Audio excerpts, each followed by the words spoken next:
Who you got, Kay? Sam Emelis, William Stanback, Trevor Harris, Brady O, Patrick Neufeld. Who do you got, Enoch? A couple of Argos, Win McManus, Deveris Daniels, AJ Ouellette, former Argo, Mike Rose of the Calgary Stampeders jersey. This seems a little biased, doesn't it?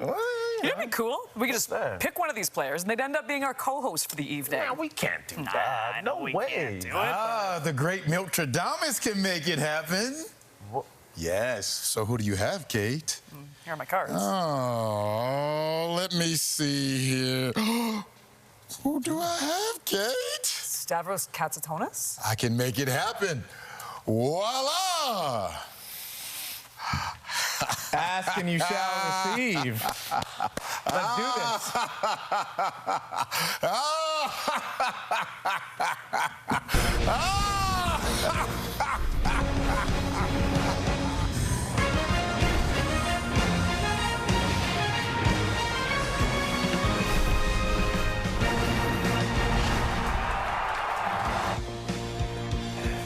And the engine of this Elks offense, Justin Rankin, the running back, the all-purpose guy. He's going to be amazing tonight, but this guy is a highlight reel waiting to happen.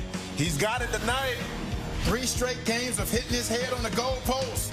That means scoring a touchdown for those who don't know. Justin Hardy is quietly having another solid year. Will the Elks be able to keep him out of the end zone, or will he keep the streak going? Cody Fajardo boasting an 8-1 career record versus Ottawa and a whopping 10-1 TD to INT ratio as the Elks roll into the nation's capital. And the Elks obviously finding a little consistency with Cody. On the flip side, with Drew Brown sidelined for the 3rd time this season, Ottawa once again turning to Dustin Crum. He was good last week in relief of Brown. He ended the game with 125 yards, a touchdown, and no surprise, 21 rushing yards. He loves to use his legs. It is Friday Night Football on TSN. Kate Burness alongside Enoch Mwamba, Milt Stiegel, and please formally welcome to the panel. It is Stavros Katsatonis. Thank you. Thanks for having me, Kate. It's great to be here. Oh, we are happy to have you, and thank you for dressing up, unlike these two who are clearly making it casual Fridays around. Well, it is Stavs Night. We're going to have an entire panel here ready to break down this game. Lots coming up. But right now we go to Kenzie Lalonde, who is standing by live in Ottawa. And Kenzie, the big story tonight for the Ottawa RedBlacks, once again, Drew Brown injured for the 3rd time this season. And Drew Brown, obviously they love having him in this lineup, and the offense knows him well, but they also know Dustin Crum and what he can do. Yeah, so Drew Brown did not practice this week. I had a chance to speak with Bob Dice before the game here, just on updates about his possible return. Luckily, the RedBlacks do have a bye week next week, so Bob Dice and the RedBlacks saying that they're hopeful to have Drew Brown for that September 5th game against the BC Lions. But look, injuries continue to be a theme here for the RedBlacks, especially in the secondary right now on defense. You see a lot of rejigging of their positions right now. But the good news, you look at some returning guys tonight. Elijah McGee will come in at field corner. But on offense, you got Braylon Addison go down on the one game with a rib injury, and so Andre Miller will come in at that position, so he'll be an option here for tonight for Dustin Crum. We had a chance to speak with him this week, and he talked about he knows he has to look to throw that ball, be more of a passer as this season goes on in this league, and so for him that'll be a focus tonight to try and have that pass first mentality, as Tommy Gondel likes to tell him, don't abort the passing mission. So we'll see what goes on between the Elks and RedBlacks here tonight, but we're midway through this season. You know how valuable these wins can be. So we'll see what happens tonight in the nation's capital. Kenzie, both these teams really needing this win tonight. And when it comes to the quarterbacking situation, no one knows better than obviously Stavros, because you're chasing down these quarterbacks. Well, at least you're looking for what they're going to be doing on the field. And when it comes right now to Dustin Crum, I mean, we know how well he can use his legs. And we just said Tommy Condell obviously would like to see him pass a little bit more. But what makes it so difficult when a guy like that is in the lineup?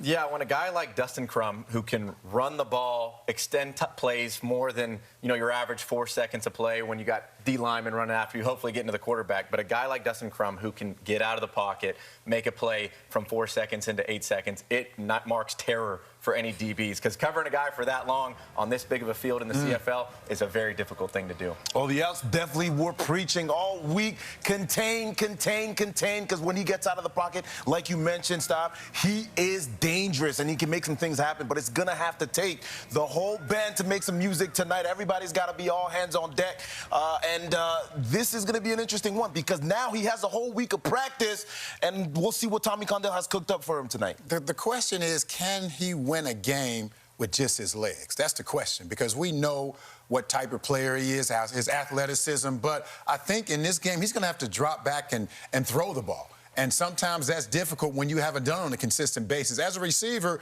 a quarterback like him, he's the gift and the curse, because we know every single play is always live because he can move around. But we also know that he's not that typical drop-back guy. So as a receiver, we understand sometimes that maybe he's not reading the defense and our route may not be there. So it's the gift and the curse. It'll be interesting to see if he can drop back and make some plays, because I think that's the only way they can win this game. Yeah, and as a defense coming into a game like this, you know, Staff, we're saying we keep him in a pocket, and if he's going to kill us throwing the football, then let it be so. But they're going to dare him to stay in the pocket, to your point, Milt, and we'll see how he fares tonight. You know, on the flip side, too, when it comes to Cody Fajardo in these Edmonton Elks, I think a lot of us gave them a lot of grace at the beginning of the season. Obviously, Trey Ford was struggling, and now they have Cody in there full time. You know that there's more consistency in the offense and the defense as well. All the new guys that come in, now they have a little more continuity. But for Cody Fajardo, it just feels like, Stavros, right now that they trust him and they're moving in the right direction now, looking for their third straight win. Yeah, and he is a veteran quarterback, has a championship type of DNA, right? Has won a Grey Cup with the Montreal Alouettes. Was efficient in that offense as well. Got the ball out quick, was able to make his reads. If he can do that tonight, continue on that 77.5% completions percentage, who knows, maybe he chases down the single-season CFL record. When you talk about his DNA, he's got the it factor. He's a guy that changes the locker room. He changes the complexity of a whole offense. You see what he did as soon as he got onto the field, and he's been able to turn things around over there. And everybody around him has been playing better since he's gotten on there. You see Justin Rankin is playing a lot better. Keon Julian Grant. And everyone is improving, so his mindset, his attitude, absolutely to your point. Yes, he's doing well and he's putting stats on the stat sheet, but it's the intangible, the things that you don't see, and who he makes better is absolutely impressive for him. Do you think the powers that be in the Elks organization is saying, what if he would have started this guy? No, they have to. You don't think so? They signed Trey. I'm just saying, no, you give Trey that money. No, you had to see what you had in Trey.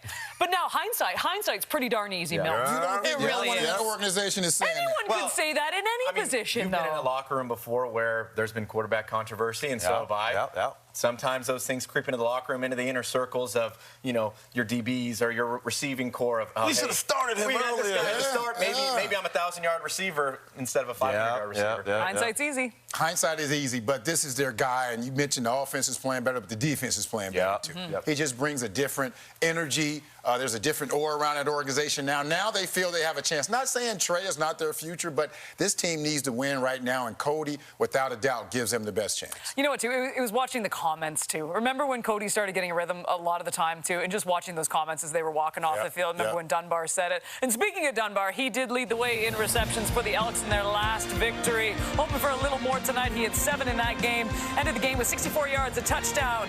As mentioned, for more in their third straight win as they take on the RedBlacks. Since Cody's been put in as the starter, their passing yardage has gone up dramatically, and the deep ball has come back to this offense. 15 seconds left. Dive into the end zone. Touchdown. Cody Fajardo returns to Montreal on his way to the Elks' second victory of the season. Fajardo, Dunbar, back on top go the Elks. Big uphill climb for Edmonton, but they've managed to take a couple of steps in the last few weeks.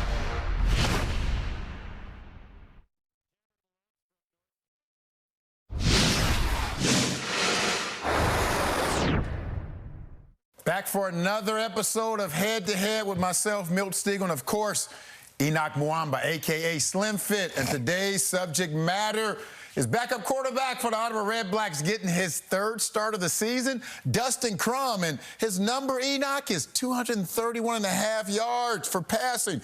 You going over or under? I'm going to go under, Milt. I'm going to go under for Dustin Crum. And I think that this is a good offense for him. But him under Tommy Condell, this is not the type of quarterback that you want to have in the pocket and trying to throw it down the field. He's just averaging just over 170 yards in the last 2 starts that he's had. If you want Dustin Crum to be successful, Milt, you got to give him the ball, let him hold it, let him extend the plays, and also utilize the ground game. Daniel Adeboboye and William Stanback are going to be crucial tonight, but Dustin Crum is not not going to go over 231. You look back at the game that they were successful earlier in the season against Calgary. You know how many yards he had? 111. They could still win even if he stays under, Milt. Well, if he's going to throw for over that in any game, it's going to be against the Elks. And I say that because, yes, the Elks defense has been playing better since they inserted Cody Fajardo, but they're still giving up almost 300 passing yards a game. They're still last in completions. They're still last in completion percentage. So this is the perfect game for him to have a great game. And because of that, he's going to go over 231.5 yards in this game, Enoch. Remember who told you that. Another episode of Head to Head. He's the smartest running back I've ever been around. He's in the quarterback meetings. He's in the receiver meetings. Jordan drops back to pass. Has it over the receivers. Rankin, touchdown. Edmonton. Rankin down to the 30. Down to the 20. There goes that man. He's just such a dynamic player. He's got my vote for MOP. Rankin runs wild on the Argos. Is it me or Justin Rankin look like one of the best receivers in this team? The star of the show, running back Justin Rankin. Joined now by our Luke Wilson in Ottawa. And Luke, before I get chatting about Justin Rankin, I know that staff want to chime in first. Hey, Luke, I just wanted to thank you for bowing out of the CFL's greatest mustache race. But other than that, I think you're still killing it out there, man.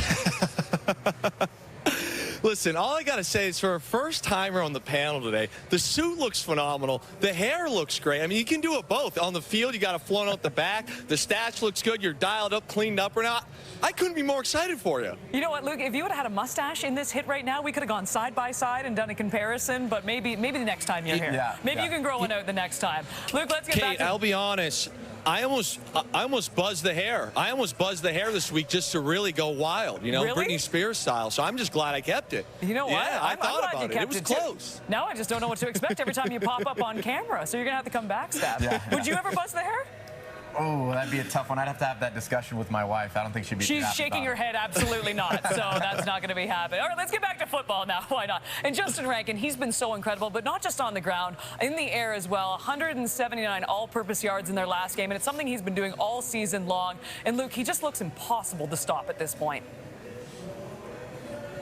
Yeah, Kate, and what I love about Rankin is he's listed at 5'10", 215, and when you watch him run, he's a power guy. He looks like he's coming downhill like a thumper, but he's a complete back. He can do it all, and last week, I thought he put that on display. For a guy that I would look at and think, hey, he's just going to be a thumper, watch some of this stuff. If he goes for the chip here, he's obviously outlet. Look at this. You got three guys. I'm thinking he just tries to take one. No, he puts his foot in the ground, bursts outside, runs by a corner, and then, oh, here's your power. Here's your power. Drop the shoulder, take him for a ride, get up. We're jacked. Let's go. And now you watch him here. He presses the hole. 2 unblocked defenders. Okay, we'll bounce it outside. Again, there's that burst, that speed. He's not just a power guy, but when he needs to be, let's go for another ride here, boys. You got 11 yards after contact. Flip the ball. Get the boys fired up. And this is what I thought was great. You know, this is against a linebacker. You can't cover this man with a linebacker. He can do it all. He's got a ton of separation. It's an easy pitch and catch, and we're getting yards after contact. And then once again, you watch him press the hole here. It's a great, great job. Well blocked by the offensive line. But right here, boom, oh my. Put your foot in the ground, pressure step. We get a crazy break here. Misses the first guy. Sluka makes a great tackle late. This guy does it all, Kate. Again, you can pass the ball out of the backfield. He can run you over. He can juke you. He'll burst around you. I think right now, if you're Edmonton, especially with all the pressure that Cody's been getting week in and week out, if you can just get this guy a little more active in both the run game and the pass game, it's going to alleviate a lot of that pressure.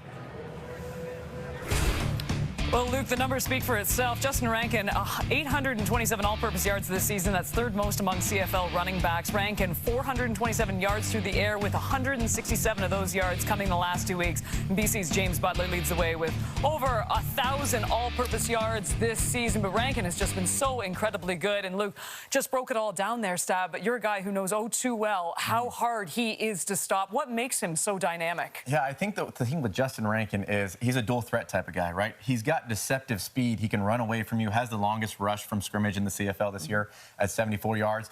And then he's got those compact quads where he can take it to the next level, run you over, but also make you think a little bit longer to make you miss. So I think that's the thing that a lot of these defensive backs and linebackers have to really think about when they're playing against him is he going to juke me? Is he going to run me over? And when you have to think a little bit longer in football, that changes the game for you. And we have enough tape on him at this point. I mean, watching him. But how do you even start preparing for something like that? Or do you just try to adapt in play? Is this something that you're constantly thinking of when you're on the field? Oh, yeah. It's a mental battle. It starts all in the mind at first when you have to make that decision that, hey, this is the guy we're going against this game. We got to tackle by population. It can't just be one guy. And we got to stop that engine before it gets started. Look, you're having an incredible season. I think we can all admit that. Thank you. But we have to show this. Just how we have to strong show, he is. Yeah. So let's flash back here and just see what Justin Rankin can do. And bam! I had to eat that one. I had to eat that one. And that's the decisions right there where you got to make a decision, and it's a tough one on the goal line. Now, you know we wouldn't do you dirty like that. So here's what we did. So you know what you could have done? You could have just, crawled into a little hole and not come out. But you know what you did instead? You came out and you had that glorious pick after. I cut it back because I was looking for Rankin on that play. Were you? Is that what you're doing the entire time? Get down, baby. But you know we couldn't do you dirty and just show the one play without the other, correct? Yeah, of course. I appreciate you guys. All right, well, that just shows the power of Rankin. And good for you. That's just mental toughness right there, Stab. Anyways, these Ottawa fans, you know what? They've got a lot of home games coming up for their next 5. Man, they could use some wins at this point. A beautiful night in the nation's capital. Kenzie standing by right now. Javon Santos-Knox. We'll jump on with a lot of the injuries, changes on defense, yourself moving over to weak linebacker here tonight. How does that change your role and responsibilities? Nothing at all. Just got to do my job, execute, and fly around out there. You guys have kind of said this week, eyes point to a guy like Justin Rankin on the other side. How will you shut him down tonight? He's a great running back. We just got to have 12 men to the football and just be assignment sound. All right, best of luck. Thank you very much. What did he do when he caught Sticking with the defense, and you know what? I just think we're pandering to Stavros at this point. It's all the defense in this show. But Kenzie, catching up with this guy, Tyrell Ford, that's coming up right after the break.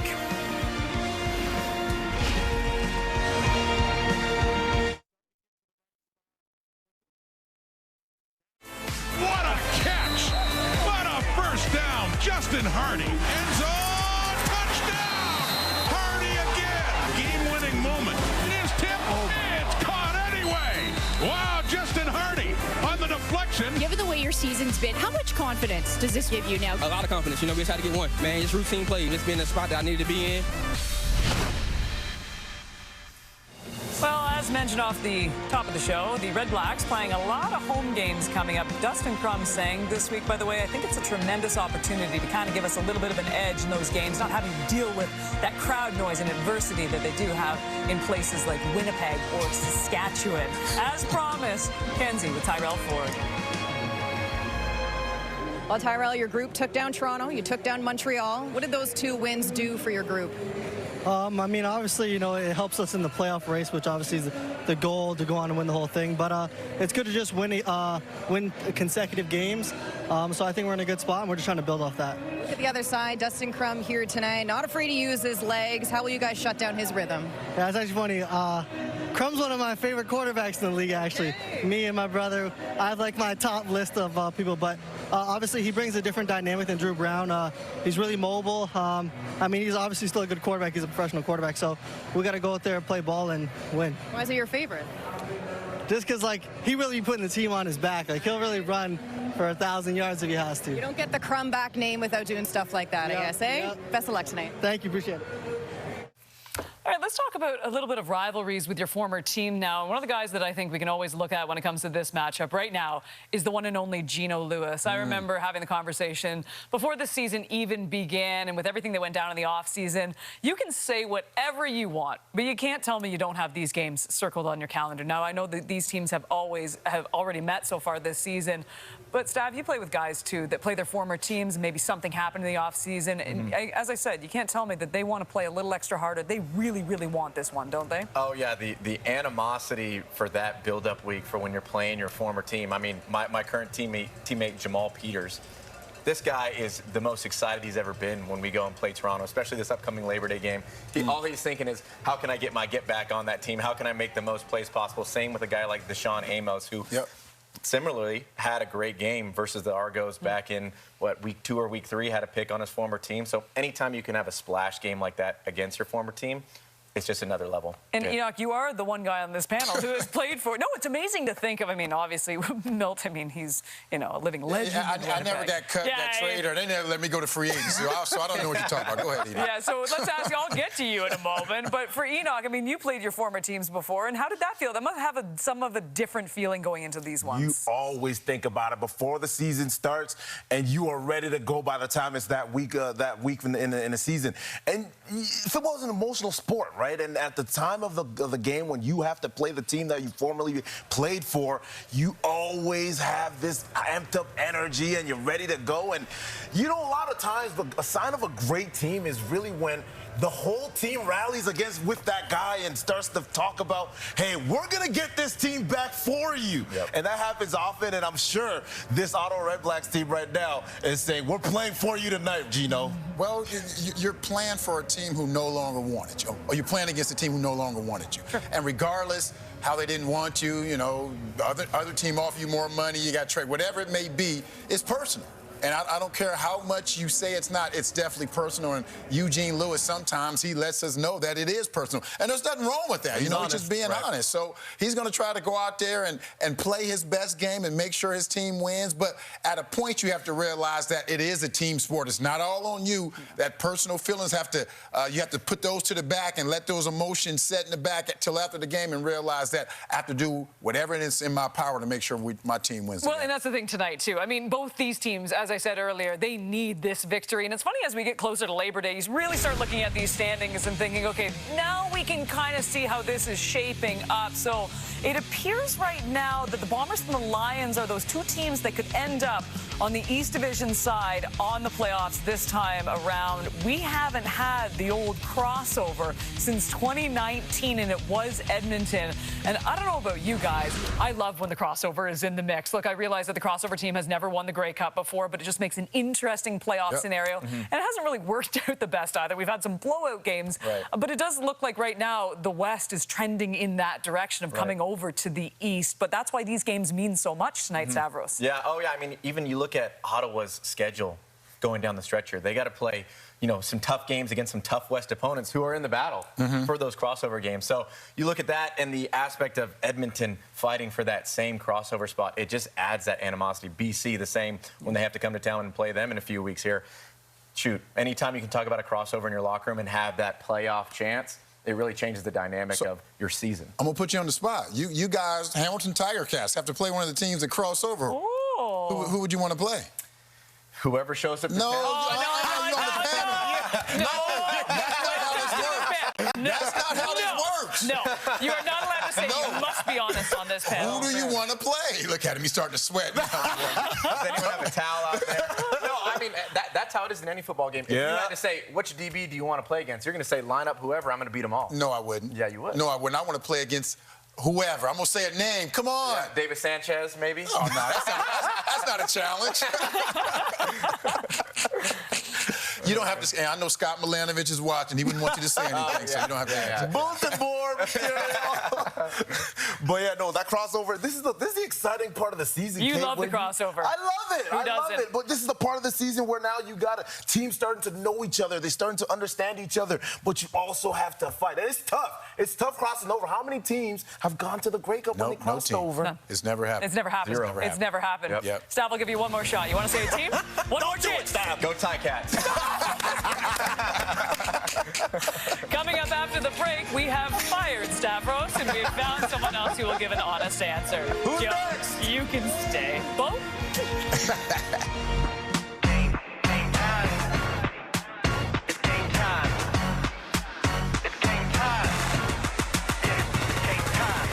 Gonna take it all 'cause it's game time. We don't back off 'cause it's game time. Lights go down 'cause it's game time. Whole squad loud, yeah, it's game time. Hands up high 'cause it's game time. Whole crowd loud 'cause it's game time. Eyes on the prize 'cause it's game time. It's game time, now it's all time.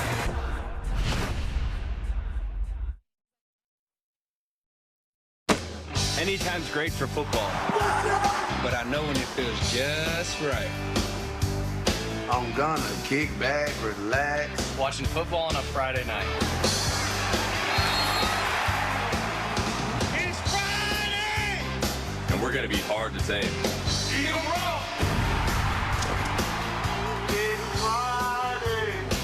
Coast to coast. The CFL is Canada's game. And we ready for a fight. Kick back, relax. Watching Friday Night Football. The boys are all back. Playing CFL football. The game is up for grabs. It's Friday Night Football tonight.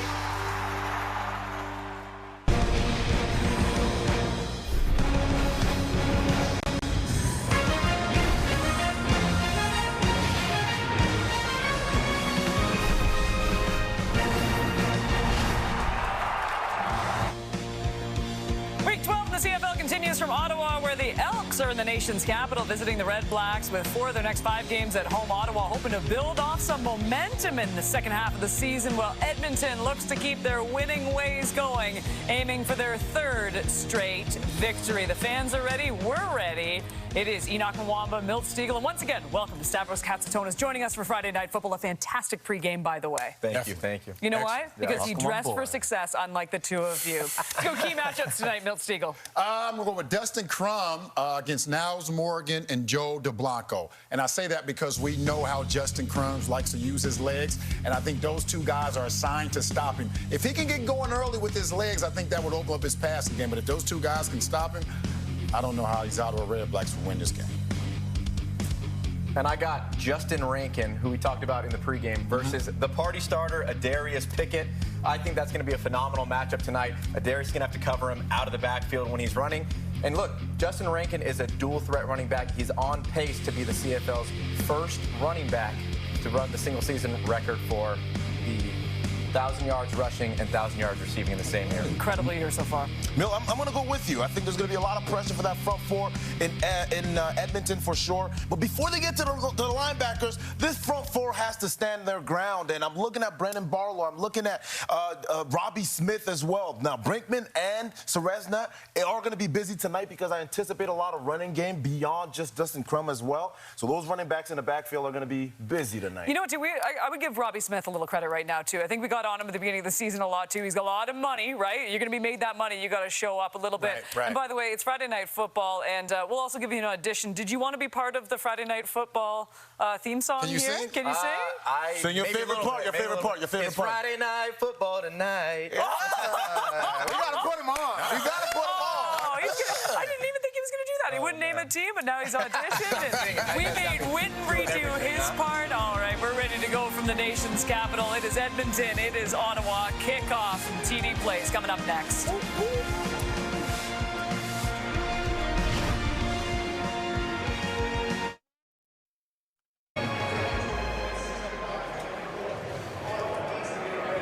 Thank you, Kate, and welcome to a pristine afternoon and evening here in the nation's capital, where the Elks and RedBlacks are ready to rock in an interdivisional showdown. Edmonton 1-3 on the road, Ottawa 1-3 at home.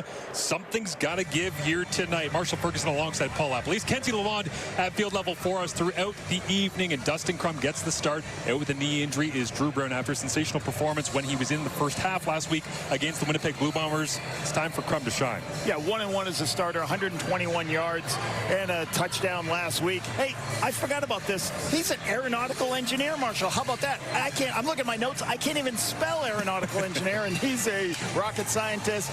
And on the other side, we've got Cody Fajardo, and he's got a crazy 78% completion rate this season.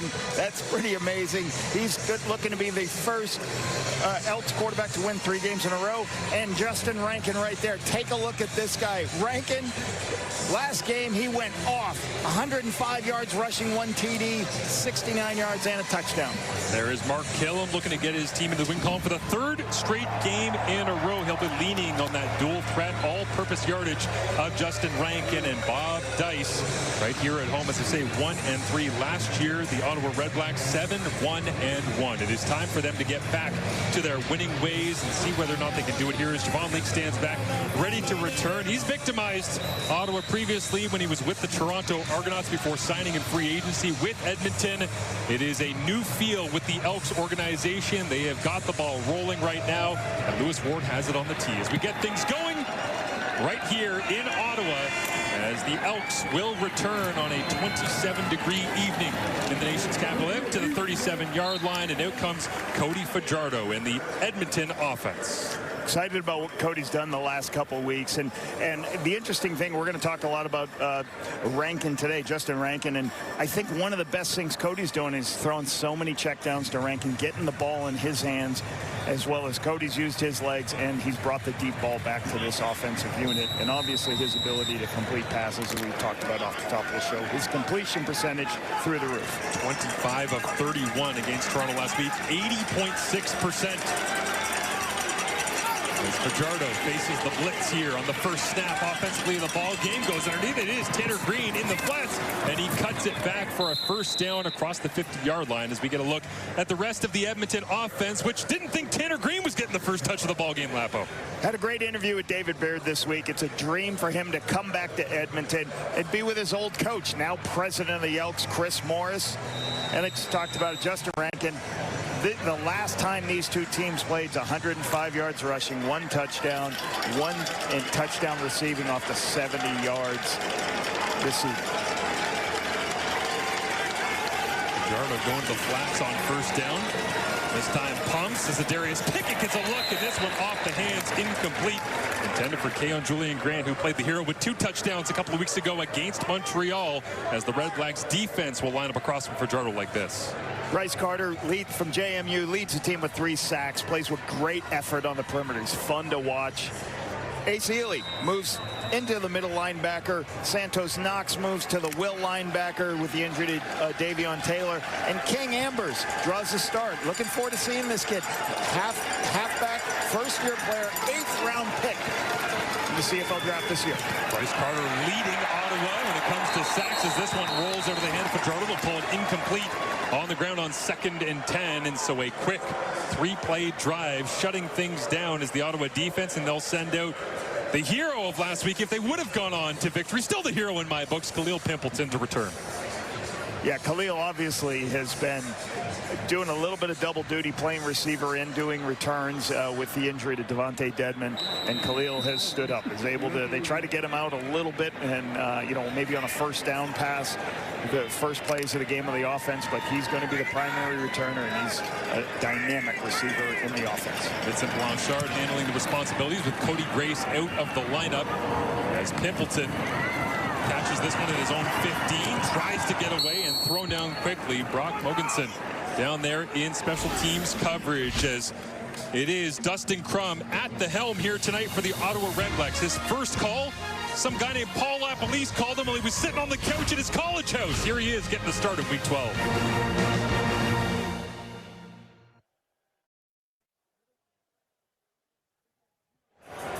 Dustin Crum up against the Winnipeg Blue Bombers in relief last week, and everybody was watching this game, I'm sure, at home going, he's not going to be able to throw them back into this thing. 11-17, 125, used his legs a little bit as well. An impressive performance in relief, Lapo. I think he's really trying to do, we're talking to him this week, he's like, obviously I got the ability to use my legs. It's something I've always done early in my career, high school all the way through college. I got to prove to the people in Ottawa that I can throw the football to win football games, not just use my legs. Interesting, the rewiring of the mind that he spoke of this week. They'll begin on the ground regardless as it's handed off. And going nowhere is the Ottawa starting offense around Dustin Crum. It includes Daniel Adebaboye, who gets the touch there. Darius Blaydick, congratulations, 100th career game for the 8th-year player from Bethune-Cookman. Justin Hardy, 5 TDs in the last 3 games, and he's tied for number 2 in the CFL with 6 receiving touchdowns. Really good player, Justin. East Carolina veteran, multiple teams, multiple NFL teams before he came up here into the CFL a couple years ago. I believe he's only in his 4th year in the Canadian Football League for Justin Hardy. He's had such an impact already as Hardy is the target and throwing to the sticks for an Ottawa first down. It is complete, brought down by J.J. Ross, but Hardy, that's a gain of 12. Very smart by Hardy. The corner is going to recognize this, and he's going to start to fall in. Hardy settles down. Crum tries to protect this throw right here, but Hardy does it with his hands. Starts to go in and then come out. High points the ball, makes the great catch in traffic. J.J. Ross can't make the play. Good play by Justin Hardy, showing his great hand-eye coordination. Williams Stanback takes the ball, faking. Crum looks to load it up, comes to the backside, wide open. It's Hardy running through the middle of coverage all the way out to the 55. And once again, Ottawa's offense on the move, a gain of 25 that time for number 2. Crum, little play-action pass, then looking to the backside, trying to move the underneath linebackers. Move them, get Hardy behind him, clear out in front for him.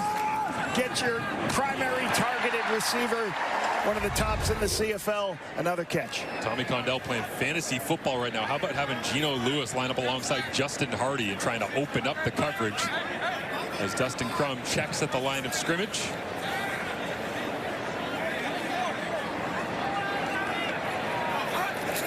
Anthony Gosselin, the fullback, in the ball game here as Crum steps up.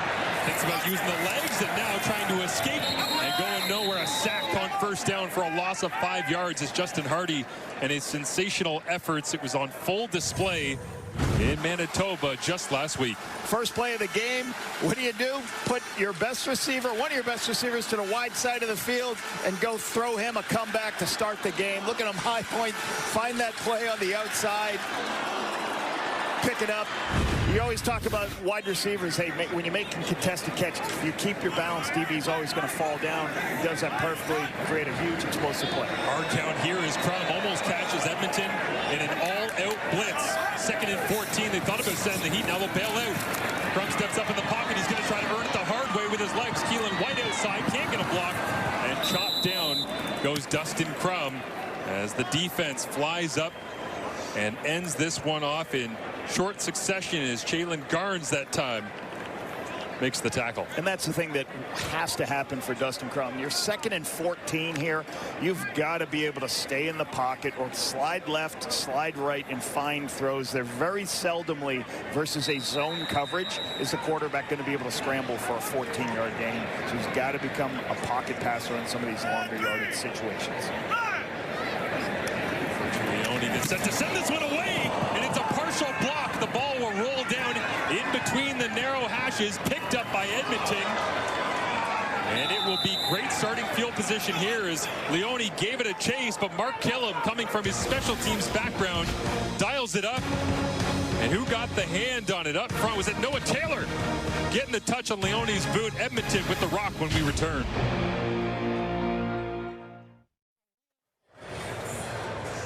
Noah Taylor gets in, gets a hand on it. Right here, okay, that's Marco Dubai. Can't get out. Right there, you can see Noah Taylor on the inside. Kenny Onyeka lets him release inside. Allows a clear lane for him to go get a piece of that block. Noah Taylor uses his long frame to go ahead and make a play. His 6'5" frame to go get it. I think he hurt his hand on Richie Leone. Man, that hurts. It's worth it. Helps by about 30 yards in field position, but I think a little thunk onto the fingers that time as Taylor felt it. Clearly, as Cody Fajardo, 8-1 in his career against the Ottawa RedBlacks, and here's how we looked against the Toronto Argonauts last week. 273 yards, you can see right here. Had some huge shots downfield. The big thing, though, he had 1 touchdown. He only had 1 interception. That's something he's done a good job of. He's protected the ball very well since he's taken over. 0 sacks. This Edmonton Elks defense are getting better every week. They had a couple of sacks a couple of weeks ago. Multiple sacks, but they've gotten better each and each game. Cody sends Keon Julian Grant in motion into the boundary. That's the direction he looks originally. And then comes underneath. It's Curly Gittens Jr., fellow Canadian, making the grab up near the sticks. We'll see where they spot it. Yeah, it looks like a first down here for Edmonton. Good picture, and this is what you want by Curly Gittens Jr. Cody's looking to the left of the screen. He doesn't like the picture to his left. If you watch his eyes right here, he's looking to his left. He just doesn't like the picture. Watch him start to turn his eyes. Good spacing. Curly Gittens Jr.'s on the underneath, so now I can't throw to my left. I flip my eyes, flip my hips, and you can throw it right over the middle to the completion. Andy Ellie, the one that finishes that off, is now they go with a little pop pass, and it is Keon Julian Grant who gets the touch, and he'll take that one. All passing yards for Cody Fajardo since he didn't actually hand it off. And it looks like a gain of 12, maybe 13 yards on the play. Little chest pass. So this is what's happening. These are called wrong way runs. He's probably going to arc, and then you send one this direction. Everybody else is going that way. So all the defensive line and all the linebackers go in one direction, then you block down, pull people around. Certain wrong way runs can help you eliminate blocks on the perimeter. Darius Pickett blitzes off the edge, and Fajardo throws directly into it, reaching the football forward once again. Looks like Tanner Green might be the outlet here against the blitz over the middle of the field. You mentioned that arc block. That's something that Jordan McSimic in this offense with their running attack has used a whole lot of, which is essentially bending around the edge and trying to find who's the next man you have to hit. And let's talk about Jordan McSimic. The one thing I asked him about this defense, he said, you better have a Darius Pickett plan. And that's what they have to do. Why? Because he's so close to the box. They pressure him. You saw him blitz on that last play. What did Cody do? He threw right in that space. They have to have things to control him in the run and pass. Inside run here on 2nd down and 3 goes to the 1st down. McSimic saying this week, as you say, yeah, the whole plan is based around number 6. It's like no disrespect to anybody else. We had to build the game plan around a Darius Pickett. And what does that mean? That means some of your run plays, when you're worried about the strong side linebacker blitzing, you're going to build RPOs. You're going to have a pass built into there, and that way, okay, if Pickett wants to come, we're going to throw in that space, or we're going to have throws on the other side of the field, because we're not going to let that guy affect us in the run game. And that was a big key for Jordan McSimic this week, is we've got to minimize Pickett. We have to be the bouncers, don't allow him into the party, I guess, something around that. No party started here on Edmonton offense. See McSimic having a smile in the booth, maybe enjoying the way that Cody Fajardo is operating this offense to get things going in the 1st quarter as they flip it out. Justin Rankin trying to show off the legs. And an extended run essentially that time, as he is a true dual threat. Career high 179 yards from scrimmage against Toronto last week. I really like what happened on this football play defensively. As Pickett's getting double teamed. What happens on the outside? Here comes King Ambers in his first start, 1st-round draft pick. You know, he had a great interception last week, but he's getting the start at field halfback. This is not an easy thing to do. Tackling, forcing Rankin back to it, all his help. King Ambers, nice start of the game. Idea with Rankin into the flats over the middle. Curly Gittens Jr. double catches it. Not sure he would have got there even if he caught it clean, but for now it is short of the sticks, and quickly Edmonton sends out the field goal unit.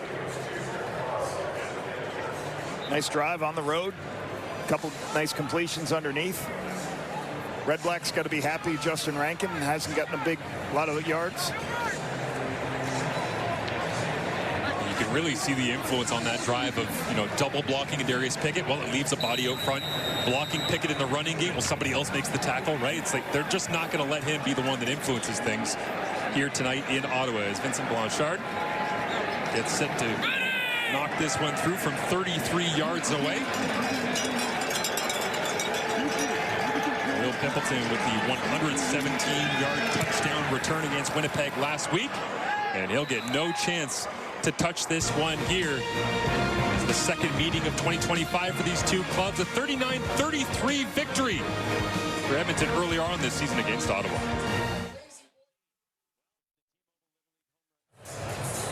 Welcome back to Ottawa. There is Dustin Crum standing in the huddle, known for his running ability, but trying to evolve as a passer as well. With more, here's Kenzie Lalonde. Yeah, Marshall, growing up, Dustin Crum was one of the strongest runners on his team. So why wouldn't he run the ball? If that was the best chance for the team to gain yards, of course he would take off. But he knows that can't be his only tool in his toolbox here in the CFL. So he's really trying to retool his mind, knows that he needs to stay deep in the pocket and keep his eyes focused downfield on his options. Tommy Condell is a good saying, don't abort the passing mission. Yeah, don't give up on it, as that time they hand it off, and Crum no chance. But seeing Tommy Condell trying to dial up this offense, Lapo, and he's trying to find creative ways to use the skill set of Dustin Crum while also not leaning singularly on, let's just let him rip around and have some fun. Yeah, he talked about, we got to get some screen passes, easy throws to him, but we can't be a check down all game. We have to push the ball downfield when we get opportunities. And certainly using his legs is good, but you have to have other opportunities to get the ball downfield.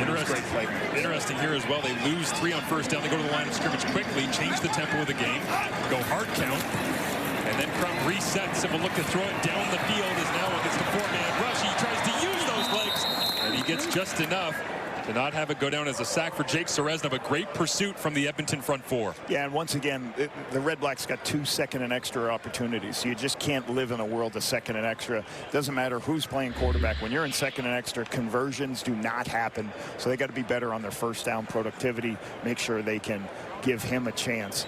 Because as you see, this pass rush is going to force him to scramble, and they're going to make the tackle, and you're never going to be close to the first down. It's interesting. Asking Crum about, why are you going ahead so much with all the rushing? He said, there's no reason not to, as this one is an absolute rocket off the right foot of Richie Leone, who sends it all the way down the field. Flips field position, gets the single on the board. As flags come up, we'll clean them up on the other side for you. Edmonton with an early 3-0 lead in the first quarter, looking for the sweep against Ottawa for the first time since 2019. Is there, Marshall? JA-17, that's my guy. As you see Richie Leone and the punting unit back out on the field. Flags came up at the end of the play. Andre Proulx is our referee here tonight, discussing things after Leone bombed that punt over the head of Javon Leake, gave no chance to return it. And you saw Leone as we went to break having a little conversation maybe with Leake going, hey, maybe don't stand so shallow. I got a leg, right? And holding penalty brings him back, forces a re-kick. And congratulations to Richie Leone. This is his 150th game tonight. Had a great career. I was fortunate enough to spend a couple years with him with the RedBlacks. I enjoyed him as a professional and a pro. So congrats on the 150, Richie. Outstanding punter. But you got to tell me, inside the locker room, seems like one of the true personalities of the CFL as well. Interesting guy. Gets along very well with everybody on the team. He's been a good leader for this unit. And he understands the rules of the game Prior as well. to the ball being kicked, holding, Ottawa number 53, 10-yard penalty. We're going to replay third down. So got Peter Adjei, the long snapper there out of Queens, but I was about to say he understands the rule of the game, so he's constantly chasing down any punts, any tips like we saw earlier on, getting into the middle of the fray, very similar to Cody Grace, who unfortunately is out tonight on the other side, the punter usually for the Edmonton Elks. As this snap comes back from Adjei after the penalty goes against him, and a high wobbler will drop down to the 21-yard line. As Javon Leake is tackled at around the 32-yard line. Let's go down for the first time here tonight to the one, the only Luke Wilson.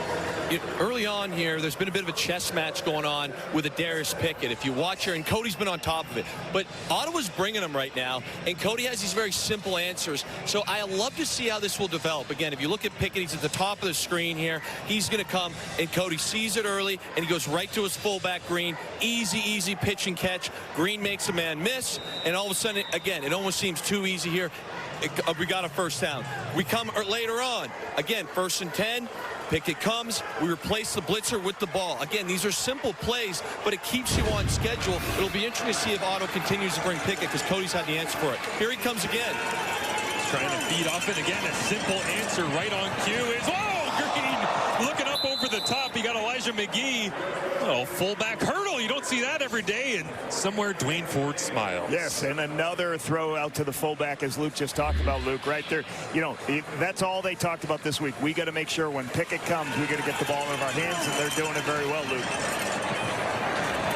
Last 4 games for Edmonton. Fajardo, 6 touchdown passes, 76% completion rate on simple little throws like this because he's processing the offense at a very high level for Jordan Maximic, who's dialing it up for him here after designing the offense for Trey Ford in the offseason. But Ford on the bench, Fajardo in the game, and now a handoff bullying his way across the 55 and inside Ottawa's 50. Javon Leake. Pulling linemen back to the side where you're running the football creates an extra gap. You can see the tackle pulling around the horn, takes the end man on the line of scrimmage, creates an extra gap that they don't have accounted for. Nice easy run up and inside. Pulling offensive linemen to help get some easy runs to Javon Leake. David Beard, the center, diagnosing protections here, blocking schemes, as that's exactly why they try to go away from Darius Pickett, as he is once again at the bottom of the pile as Javon Leake gets yet another touch. But Pickett, one of the top tacklers in the Canadian Football League, especially when you combine special teams tackles. He does it in every facet. Yeah, and his, the hardest part of this strong side linebacker, Sam linebacker, or nickel, people call it, is they have to play in the box and be a tackler. They have to have the physicality, but you also have to go out and cover in zone and play man coverage. So that's why this is such a difficult spot to play in the game, and that's why he's such a special player. Wide splits here for the receivers of Edmonton. They'll empty it out 3 by 3. They go underneath. Curly Gittens Jr. makes the grab, makes the first man miss, and then reaches the football out and secures the first down once again for the Elks. So this is the difference of having manageable first down situations. There's one low zone player. There's nobody else on the field. I'm going to go ahead and run it. And as you watch, right here, you can see there's an underneath player in that space where the zone is. But it's only a 6-yard gain, and that's going to get you to first down when you've managed your first down plays. Nice quick flip and rip that time. Into the waiting arms of Arkell Smith as Fajardo in a total rhythm right now at the end of the first quarter. That one a gain of 15 on a simple little inside out. Yeah, Arkell just jumps back inside, and there's a lot of zone played by the RedBlacks here right now. They're in zone. Cody's finding the spots in the zone and picking it apart. Edmonton offensive line breaks the huddle. Fresh set of downs here once again on a sweltering night in the nation's capital. And Fajardo off to a very hot start. Green to the flats once again this time. Fajardo pushes the ball vertical, and it is complete once again. Benjamin Victor reaching inside the 5-yard line, and Edmonton, fantastic flow for a gain of 19 at the end of the first quarter. Looking to continue their momentum of the last 2 victories are the Elks.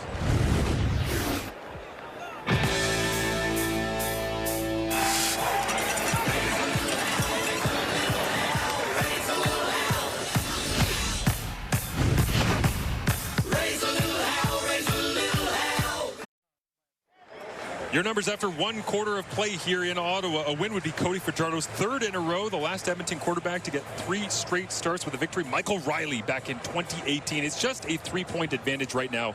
But Edmonton's offense with a great scoring opportunity here to start the second quarter lap. And it feels like their offense with Jordan McSimic calling the plays is really in a rhythm. A lot of changes in the RedBlack secondary this game. So, I think they're going to be a lot more zone coverage. And that's where Cody lives. And he's able to see these holes in the defense and get some of the easy throws and get the ball out of his hand quickly. And you can see Jordan McSimic saying, hey, we might push the ball, put the ball in Cody's hands a little bit more than running the football in scenarios. And that's what you do when you got a guy who is completing at such a high level. And, you're facing a team that's going to void some areas of the zones.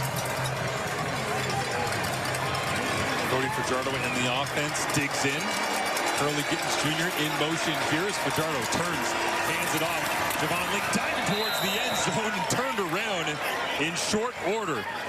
It is Lamont flying up from his free safety spot. The only man that could make the stop did, and Edmonton goes quickly back to the line of scrimmage.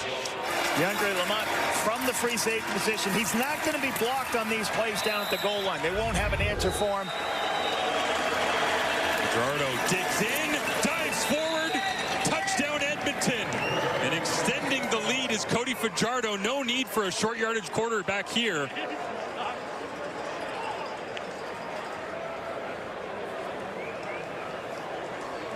Nice touchdown here. You go tempo here, so they went no huddle after they noticed that, hey, listen, we didn't get in. Go tempo. Try to play faster than the opponent. Try to make sure they're not set. And the other thing that could happen to the defense is they could line up offsides because they're going with so much tempo. Good decision here, going tempo, get the easy touchdown. You know you're going to call a quarterback sneak again. No reason to huddle up. Good execution by the Elks. Just get on the ball and go. Simple stuff. Excellent execution, and it leads to the touchdown for Cody Fajardo as Vincent Blanchard knocks through the extra point, and it's a double-digit advantage for the Edmonton Elks as Fajardo finding a way, smiling on the sidelines alongside Trey Ford, who started the year as the starter. Luca and Kean, I love you. Saying hi to everybody back home, and plenty of love being shared throughout this offense as Fajardo distributes it to even the fullback out the flat several times early on this drive. 8 plays, 78-yard drive for the touchdown. Leak getting involved, some easy throws on the perimeter, good yardage, deep dig in the middle of the field versus the zone. Just easy opportunities when you're facing zone teams to get some of those easy throws. Cody's going to make you pay. He's seen all those pictures in the zone. Ottawa winning 6 of their last 9 meetings with Edmonton, but Cody Fajardo extremely successful against the RedBlacks, especially in his time with the Montreal Alouettes, as he played so many games in the East Division. And you can see how relaxed he is, comfortable in this offense right now. And next time he gets the football back, Ottawa's defense going to have to make some adjustments. I'm sure they're working that through on the sideline, as well as Trey Ford and Cody talk things through and watch the same plays we just did. Yeah, and Cody, you know,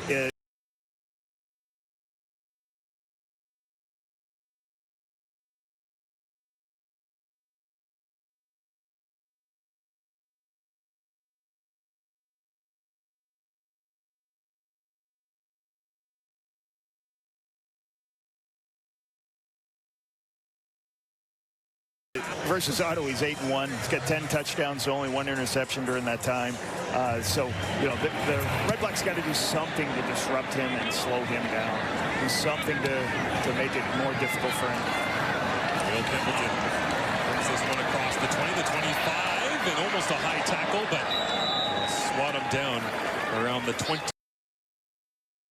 There you see J.C. Sherritt, the defensive coordinator, and he is coordinating this starting defense for Edmonton. Jared Brinkman is one of the top players in the Canadian Football League of creating tackles for losses. He will dent the pocket with his frame. Niles Morgan, first 47 defensive tackles this year. He's a beast on the inside. And Royce Metier draws the start at free safety. Came over from Toronto as part of the free agent bonanza here in the company. He's been injured the last 3 games. I'm sure they're excited to have him in the game. Rush defense extremely strong in the Canadian Football League for the last couple of weeks. Stingy and J.C. Sherritt trying to lean on that to stop Crum and his legs here tonight as flags come up. And did he take too long to get the snap off? Time count violation. Ottawa number 18. 5-yard penalty. It remains first down. So Dustin Crum, back in his career in college, did do this. A lot of no-huddle plays at the line of scrimmage. I believe this is the 3rd one we've seen so far, Marshall. And, you know, trying to give him some pictures, some comfort level plays he's done. He just can't put himself in these penalty situations. Well, the one that always bothers you, Coach, is that you come off the sideline, first play of a drive. Ugh. Yes.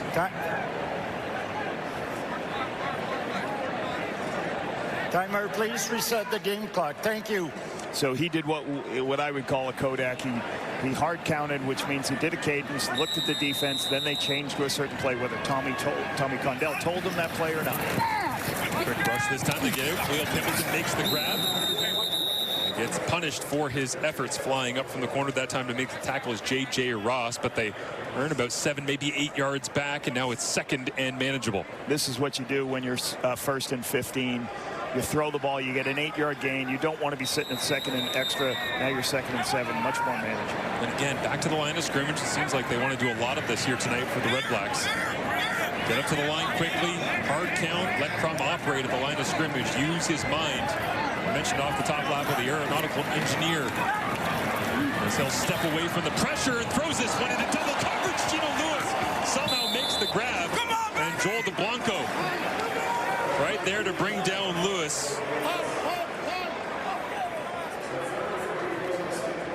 DeBlanco does a nice job with this tackle. DeBlanco picks up the crossing route. You can see him chase across the field.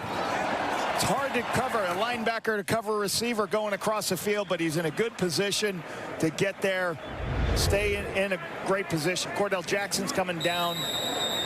Good job by the Elks defense. Ottawa will have to send this one away once again. Wobbling spiral to the 30-yard line. Javon Leak. Little jump cut. Breaks across the 45. Got some room to run. Outruns the punter across the 55. Javon Leak. No flags down. Into the end zone. And extends the lead for the Elks as the special teams barrage in 2025 continues on an 80-yard punt return touchdown.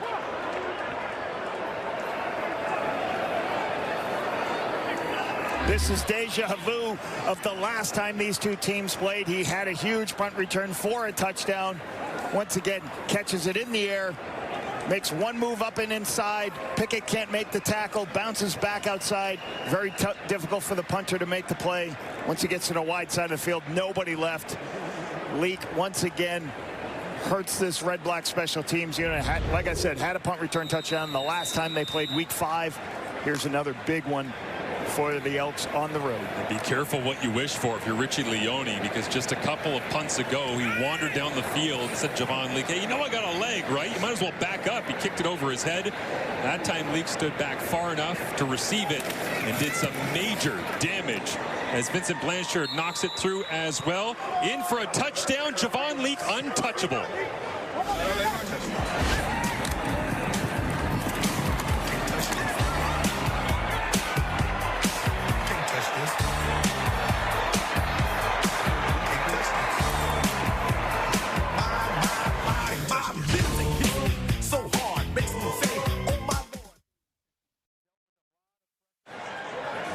Now been 31 defensive or kick return touchdowns in 2025. And this one adds on to the pile that we've seen throughout this season. What's going on, Lapo? Why is everybody going on these long johns? Amazing, and this is for Leake. This is his 6th career return for a touchdown in 50 games.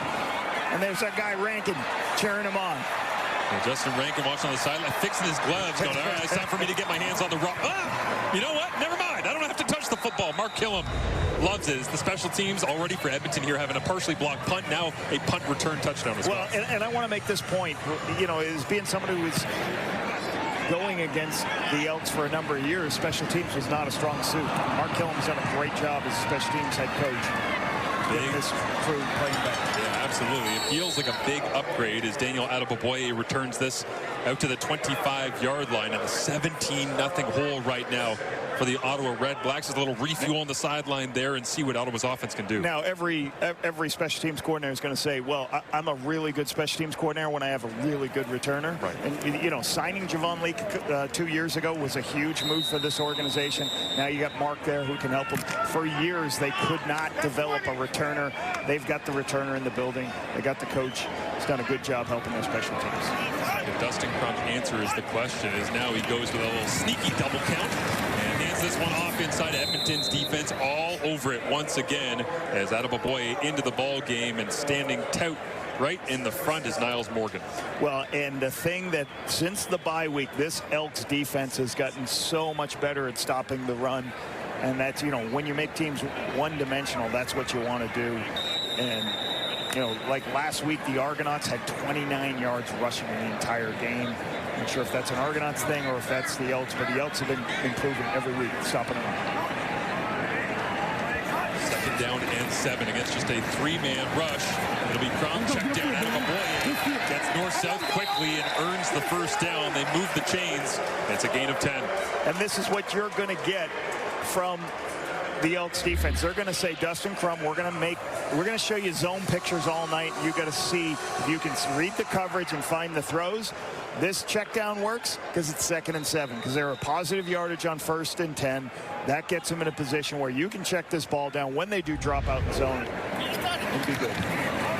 Screen this time and off the hands. Gino Lewis incomplete on 1st and 10, something that crept into Gino's game in Ottawa in the first couple of weeks of the season. Some uncharacteristic drops, but has had a really strong last month, and this one just bounces off the palms. Yeah, Gino's, you know, certainly he's one of the, tied for 2nd in the CFL in targets. This organization brought him in to keep getting him touches however they can. Easy throws on the perimeter, just got to see the ball in his hands. Trying to use him in some different ways too, right? It's not just the vertical guy, Tommy Condell said we like the vertical stuff. We recruited him for the vertical stuff free agency, but we know he can do a lot more. They're trying to access that as now Crum will step out of the pocket to his right. They'll try to use his legs, those long strides, and he bounces off a tackle attempt, throws his body past the markers for another Ottawa 1st down. And that's what players love about Dustin Crum. He's a physical football player. He's going to deliver he is going to deliver the blow when he takes off and scrambles. Can't find anybody. Sees a little bit of man coverage. I'm going to take it. I'm going to find a way to get the 1st down myself. In case you're wondering, the guy that was the speed bump there was Niles Morgan, all 6'2", 240, running at full speed, and Dustin Crum, a quarterback, bounces off of him. Now down 38 pounds officially on the depth chart, but Crum's physicality and the strides, it's just he finds a way and gets banged up in the process here with his elbow having a little bit of blood. Yeah, his days at Kent State, you know, he threw the ball very well in college, but he had the ability to run. And you always want quarterbacks, you want throwers who can run.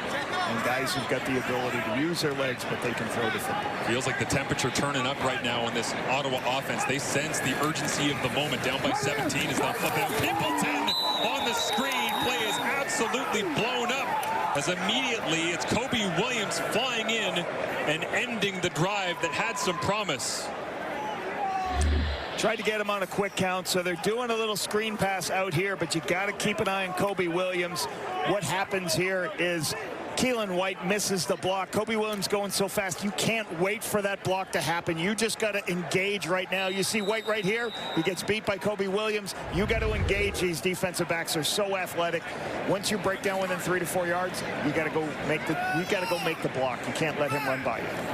Tough watch on film. That one will be for the 3rd overall pick from this year's CFL draft. Keelan White is the backward spiraling boot, drops down. And Javon Lee gets his hands on it with flags coming down as well as Kobe Williams and the Edmonton defense making J.C. Sherritt proud. And the running game flying in as well to blow up the screen. They have control 17-0 on Friday Night Football.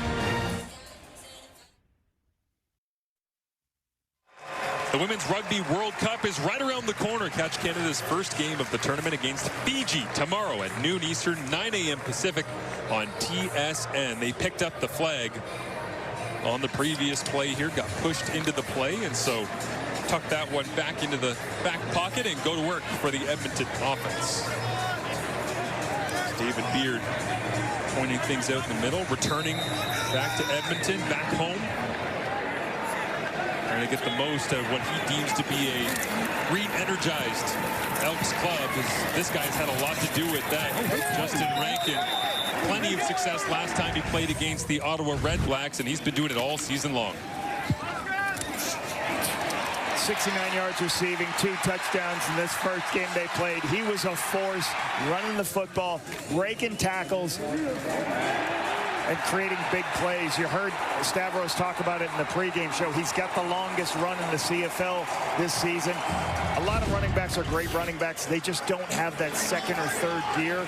This kid has that 2nd or 3rd gear to take it to the house every time he gets a crease. Edmonton at 3-6.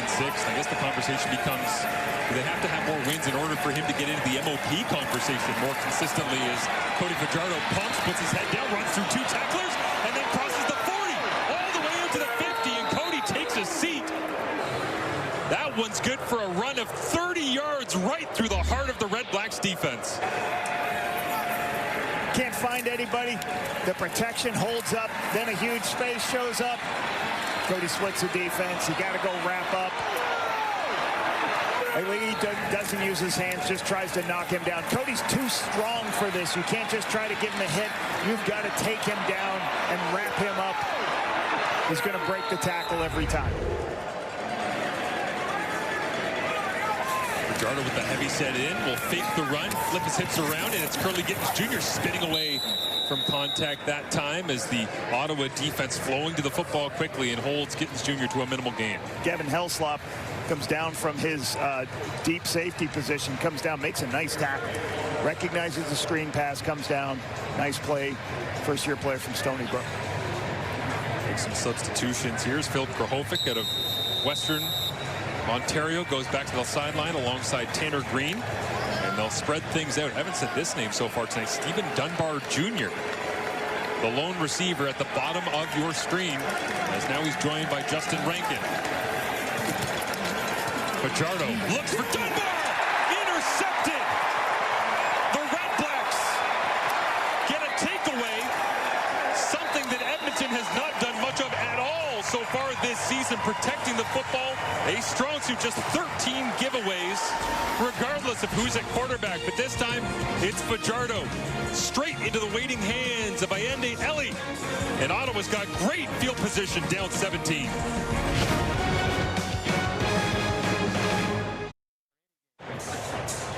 Ace LA gets the interception in the middle of the field.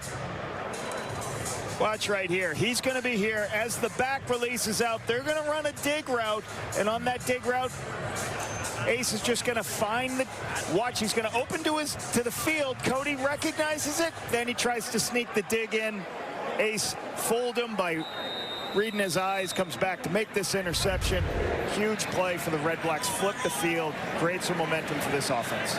It's something that Edmonton hasn't done very much, especially in their 2-game win streak right now after starting the year in tough. As Crum checks it down, William Stanback gets some momentum going forward, run through 2 tacklers, the third, and it takes a 4th man to finally bring down William Stanback. Nice play action here. Stanback getting the underneath check down. I love this. This is a deep shot. There's multiple receivers going deep into the boundary. Dustin Crum doesn't like the picture. The protection's great, so he checks it down to William Stanback. The term I always use, you're not going to go broke, put money in the bank. Give it to him. Create a first down on first down, throwing a check down. Dustin Crum so far on the season trying to lean on that consistent delivery and passing game. 62%, but upping that right now as they hand it off inside. It's a gain of 6, second down and 4. This is good, staying on schedule, especially in this area of the field. You're sitting right now on you've got a field goal. You don't want to lose any yardage on this area of the field. Just finish this drive with a kick, whether it's an extra point or a field goal. Fajardo just 3 incompletions so far in the ball game. One of those, the interception to Ace Ellie that ends up setting up Ottawa with solid field position. Fajardo watches from the sideline here as Crum 7 of 8, 76 yards so far in the first half. Fakes the run, pressure's on, Crum steps forward, complete, Keelan White inside the 5, dives for the end zone, and looks like he's wrapped up just shy. They'll spot it at the 1.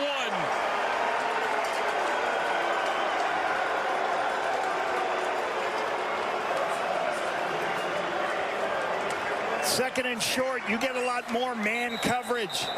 Take a shot to the throw to the wide side of the field. Keelan White is motioning across the field. He comes all the way across. What's hard? It's hard for the field corner to chase all the way across the field. And when that happens, Terrell Ford gets in a trail position. Keelan White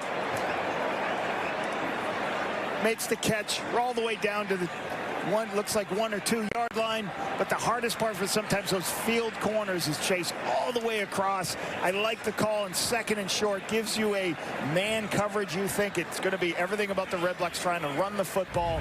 Tommy Cundell comes a nice pass play, gives Dustin Crum an easy throw, hit the crossing route across the field. There's Keelan White slow up onto his feet, but now does go to the sideline. Just has 1 touchdown so far on the season. That came on the road against Hamilton earlier this year, and extremely close that time to adding on in his first year in the Canadian Football League. But he'll have to watch from the sidelines here, as you know that the Dustin Crum short yardage package that was stuffed by the Winnipeg Blue Bombers in the first quarter of last week's game is in and ready to roll. Crum takes the step, lunges forward, and the signal is up. They set the fireworks off, and the RedBlacks offense has a major getting themselves back into the football game. Don't get overcomplicated with it. When you're on the 1 yard line, let the quarterback, let your offensive line dent the pocket, let the quarterback fall forward for 1 yard, get the touchdown. That's what they do right here. You made the point, Marshall, last week against Winnipeg. They got stopped 3 times at the 1 yard line. So good execution this week on fixing the issues they had last week. Nice drive for Crum and the RedBlacks. And make it 7 rushing touchdowns on the season for Dustin Crum.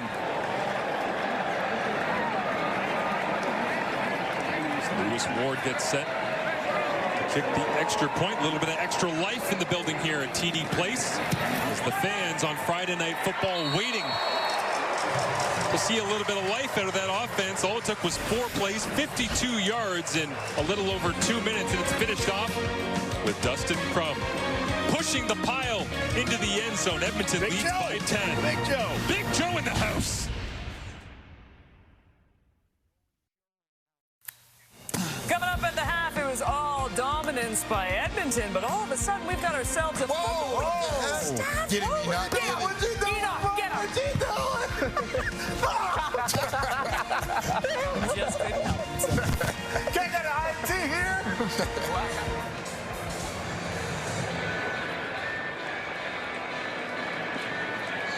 Don't break the big board.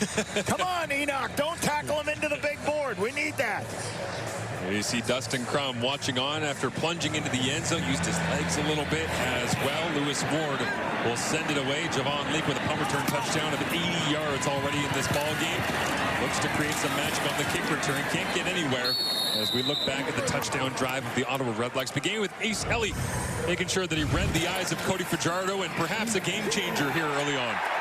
Complimentary football. Coach Dice has got to like it. Ace Elite makes the interception. Check down to William Stanback. Big gain here. Second and short. Get the throw downfield. 28-yard gain. And then take the ball in on the QB sneak. So nice drive. Nice response after the takeaway by the RedBlacks defense. Get this crowd back into it, Marshall. Fajardo goes back to work. Max protection, loads it up, finds Dunbar down that south. Oh no, out of bounds, incomplete. That was Benjamin Victor trying to fit it into the tight window on that left sideline, but hits the turf incomplete. Harder than you think when you try to throw those to the wide side of the field, when you have high players into the boundary. You see Gavin Helslop's there, so you got to really almost put it right on the sideline. That's what happened there. Easy one-on-one on the outside, either incomplete or out of bounds. Great example here of how points make a difference to the home crowd. Noise is in with 2:32 remaining in the first half that we didn't feel when they were down by 17. Over the middle, Justin Rankin quiets the fans and goes for a run around the edge. Adds on to the yards after the catch. And Rankin continues to dominate when he gets the ball in his hands in the open field. He's got more than 400 yards in both rushing and receiving here at the halfway point entering tonight. This is not easy to handle this route by the linebacker Ace Ali. It starts to run out, and then you cut back in. You call this a tailback angle route. He's out of position. He can't make the play. Rankin's so good with the ball in his hand. Creates a huge explosive. Fake to Rankin this time. Go to Arkell Smith outside and runs in the dual tackle. CJ Colden right there, as well as Javon Santos Knox making the bounce from middle linebacker over to weak side here is an injury to Frankie Griffin. And that's what I like about what the Elks are doing with their stuff. Out trying to do some couple plays at the line of scrimmage, get as many as they can. Edmonton empties it out for the double E. Fajardo, quick screen. And Julian Grant did this with so much success in his time with the Montreal Alouettes. Spent a significant amount of time there, 5 seasons since coming out of St. FX. And that time plunges his way forward on a solid gain of what looks like 6. Quick screen on the outside to get Julian Grant. Have a couple offensive linemen pulling out. Follow the big men, find a crease. Just so hard for the defensive linemen to make those tackles in space. Part of the process of calling these screens so much, Marshall, is you want those defensive linemen not to rush the passer. You want them chasing the ball sideline to sideline. Not easy for those big guys. Edmonton special teams making a big difference here tonight. Luke Wilson, that's caught your attention. What do you got? Yeah, you know, you got to give your flowers to special teams coach Demetrius Maxey. This guy clearly has been in the film room, getting the boys ready, and they've had a couple huge plays today. And it starts with that block punt. You know, it was something early in the game, but I thought that block punt was a huge momentum shift from a field position and potentially a point. I want you to watch this here. It's 7-on-7, but Ottawa makes a mistake. Ottawa here has 2 guys for 1, so you never know when you pop, and Taylor takes it right off the foot. And that's something you're going to be saying in the film room. Hey, you never know which guy's going to pop when the other team makes a mistake. So that's something, again, I talk about preparation. That's a key moment. And then you look at this here. The saying is have a man on a man, man on a man. You look here, everyone's a man on a man, and then your next coach cliche is coming right here. A late win is a great win, baby. Boom. Perfect play. You break down for touchdown. It's great. Well, flags come out on this one as Fajardo gets popped, and another late win, but this time for the Ottawa defense. Looks like Bless Mateala down there, but we'll clean up the flag. And yeah, the special teams unquestionably making the impact so far in this ball game as Mark Killam watches on. And it's pretty cool. You know, I like Luke's comment there. Holding. Because Edmonton number 62. That penalty's decline. How good is it that, you know, it's great we keep talking about special teams here, and Luke just did a hit on it because Mark Killam, special teams background as head coach, Bob Dice, done a number of things, but he's been known most for special teams coordinator prowess. At the end of the first half here is trying to build some momentum with Ottawa winning the coin toss, deferring. They should get the ball to start the second half. Cody Fajardo had 10 straight completions before he threw the interception to Ellie, and now They got held with great starting field position to just a field goal, and standing back on a 50-yard attempt from Vincent Blanchard is the man who did it all for 117 yards last week on the road in Winnipeg. These RedBlacks fans, they know their team as a flag comes up, and it goes off the uprights. It's no good, but a flag came up before the snap came back. And it looks like a time count will back them up even further. Violation, Edmonton number 14. A 5-yard penalty will be, and we'll repeat third down. And are they sending out the punting unit? I mean, that one would have been good from 60 without question, but after the miss, personnel swap.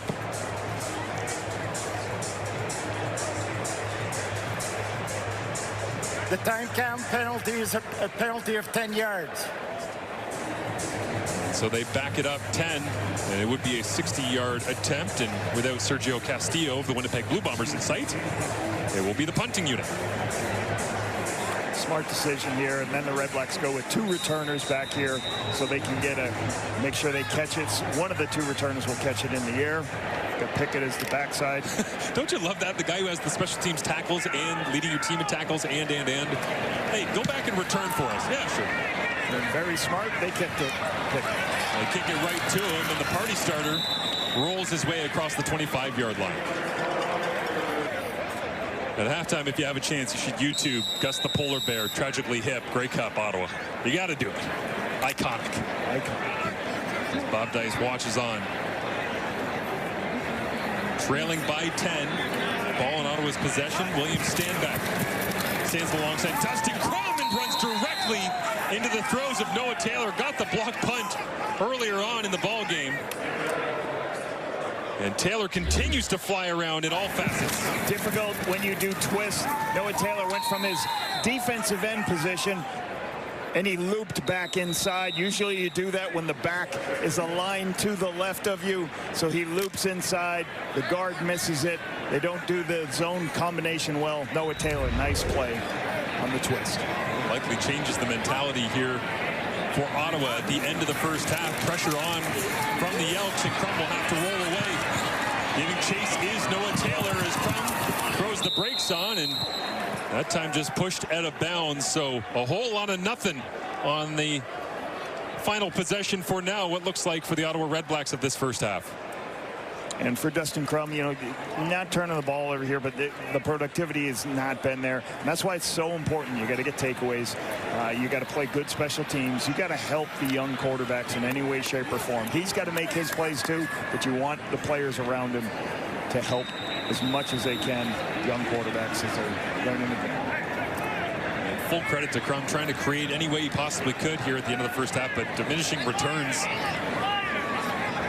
That time stepping out of bounds might have just been the best call as Edmonton sends the heat once again. This one goes off the side of the foot of Richard Leone. He kicks out of bounds in front of King Ambers, who was downfield on coverage, and Javon Leake will watch that one set up the Edmonton offense with 33 seconds remaining. And Cody Fajardo just 4 incompletions, but that one interception looming large that led to the touchdown for the RedBlacks. Yeah, difficult kick because this gives them, you know, not to go very far now to put yourself 3 points, 33 seconds. You got plenty of time to get in field goal range here. Difficult punt right before the half for the RedBlacks. So a little bit of redemption here for Vincent Blanchard, who missed the 50-yarder on their last possession. Called back by the flag is now Stephen Dunbar Jr. steps out of bounds well within field goal range. He was the target on the interception that Fajardo threw, but this time a clean completion to 6. Quick out cut. The boundary corner, Shakir Brown raises up a little too high, gives the throw on the outside for the quick first down. Gain of 16 yards on the play. They'll spot it at the 41-yard line as the Edmonton offense goes to work, not giving up a sack last week against Toronto. Back to Dunbar they go. And down to the 30-yard line, another Edmonton first down. 22 seconds remaining here in the first half. Using good presence on Brown here. A little bit of a vertical stem, then just jump into the zone. Cody throws it on time before the will can expand to that, or the underneath coverage can expand. Now you're in kind of that green light territory if you want to take a shot or two, perhaps. See how aggressive Edmonton gets as Fajardo thought about loading it up, pumps, looks to run, slides his way down at about the 22-yard line. 14 seconds left here. They've got the opportunity. They'll be at the line of scrimmage, call it as fast as they can to get a first down and maybe one shot play, or this is a shot play and they kick the field goal after this play. If there's anything creative here from offensive coordinator Jordan McSimic, as he just goes underneath. High percentage call, but they'll say incomplete. Official runs in from the backside. Not that it makes much difference. Not that big of a gain on the play. So Arkell Smith watches it fall to the turf incomplete, and Blanchard comes back out. Rolling on the field, an incomplete pass. Cody executed that very well. Couple first downs get you making very easy, manageable 31-yard field goal. And Jason Moss, who obviously has the connection with Jordan McSimic in terms of learning CFL offense and working together and coaching in the same system. Moss has always said Cody's at his best in the final 3 minutes of either half. He just finds a way, the intensity ratchets up, and McSimic obviously leaning into that. That's 31 yards away. 19 closer than the miss just a couple of minutes ago. And this one up and good with 3 seconds remaining. So the lead extended once again for Edmonton here. So what's got to happen, you know, certainly as you go into the halftime, you just got to find a way to slow down Cody. Now, teams have really struggled to do that all season. Right now, he's 16 of 21, 76%, 178 yards. They do have an interception on him, but got to make it a little bit harder for him to make those easy completions, whether that's playing man coverage, whether that's getting more pressure on him. You got to try to do something to take him a little bit out of his rhythm. Try to get the ball in. You know, that's a hard thing to say. It's like, hey, let's put the ball in Leak's hands. Right. But when Cody Fajardo is, you know, going to keep completing passes all the way up to almost 80%, you got to help you got to do something else to flip the field. It's a hard thing field position-wise for an offense when the Elks stay on the field. Is Ottawa content to let this one hit the zeros? And it will be Dustin Crum taking a knee as Javon Leak's second punt return touchdown of the season. The other also came against Ottawa earlier on this year, the 6th of his career. And he makes it look easy. When it's working, it is working for major flying colors down the field. As you see the green and gold 22 in control on special teams at various points throughout the season. Perhaps never more than right now in a matchup against Khalil Pimpleton. A great back and forth. Let's head down and hear from Kenzie Lalonde, who's alongside Javon. Javon, this feels like deja vu. Another return touchdown against the RedBlacks. This is your 6th of your career. In particular, just what's allowed you to be so effective in the return game this year? I mean, this year, just working with Coach Killen, man, I feel like every game I get better. Every game I get more comfortable. So, you know, it's just as the season goes on, man, I just feel like I get more and more comfortable each game, and it's working out pretty well. Special teams unit this season's been effective collectively as well. What can you say about your group? Man, I owe all of them. You know, y'all see me score the touchdown, but y'all don't really see all the blocking that goes into it, you know, all the small little details, man. So just as much as I'm celebrating, them guys got to celebrate it with me, man. Good luck. Hey, appreciate it. Kate, over to you. Equalizer. What a great team guy he is. Speaking of great teams, I introduced the gentleman beside me, Milt Stegall, Stavros Katsatonis, and Enoch Mwamba. And right now we've got ourselves a 20-7 football game. Let us begin with Dustin Crum. And look, there are high expectations on him coming into this game. And we thought to ourselves, we know he can run the ball, but what is he going to do with his arm? And overall, his stats fairly good. He's 8 of 9. He's got 104 yards. He's also leading the team in rushing right now, but a pretty clean first half from the Ottawa QB. Not bad, and something you never want to say to a quarterback is just give us an opportunity to win the game. But I'm sure that's their mindset when you're dealing with your backup. I think they've seen enough of him to know that he's not an elite quarterback. Can he be it? Maybe one day, but he's not there right now. But he's given an opportunity to win the game. He's allowing his receivers to make some plays. He hadn't turned the ball over. He's keeping them in this game. And besides that punt return for a touchdown, they're right in this game. And he's showing some toughness. And when you see your quarterback show some toughness, that really uplifts the other guys. You look at this play right here. This is a tough play, but this is what you need your backup to make. A lot of guys right here, they're sliding, but not Dustin Crum, he understands his team needs to win a game. He understands that he doesn't have the skill set to maybe drop back and throw for 300 yards and 5 touchdowns. But those plays right there, that can uplift this team, and it's good to see in this first half. The pressure mounts, like you talked about, Mill, when you're backup quarterback and now you're a starter. But the other thing that also happens is, as a defensive coordinator, I know for a fact he challenged that whole defense to play a lot better tonight, knowing that our backup quarterback was going to play tonight. Rankin comes into the game. We knew it. We're talking about how dynamic he was. He only has 6 yards, so that's a huge feat right there. And the defensive line as well is getting to the quarterback. They're getting to Cody Fajardo. They're making it tough for him. He obviously is a good quarterback, but right here, they get to him, and Ellie gets to the ball. I mean, they're playing man-to-man, gets right into the hole there and gets his hand on the football. So, yes, you got to play great defense, but you got to create turnovers to give the ball back and more opportunities for your backup quarterback to make plays. And you know what, too? I mean, they're getting to Cody Fajardo, but Cody's still doing what he does best. He's extending the plays. He's got those short passes. We love talking about his completion percentage and what he does, but he's also using his legs in this game, too. And I think that's been the impressive part for me. He had that 30-yard run. He's got 37 on the ground. And look, Stavros, we've seen him so much. He is once again controlling this game. I mean, he did have the pick, but overall quite good. Yeah, the one blemish is the pick, but like we talked about in the pregame, I mean, the guy's consistent. He knows what he's doing out there. That's all you can ask from your quarterback, is to be a clinical type quarterback. And that's what he's putting out on there, is clinic Cody Fajardo tape, taking what the defense is giving him. Like we heard at the halftime, he's 16-21, holding that 76% passing completion percentage and 178 yards. He's on pace for over 300-yard game. We'll see what happens in the second half. Edmonton, the last 3 minutes is where they survive and where they win football games in the 3 minutes. And here you got Cody right here, taking a page out of Justin Rankin's book, running through 2 tackles right there. And then gets the slide right there, and there he is.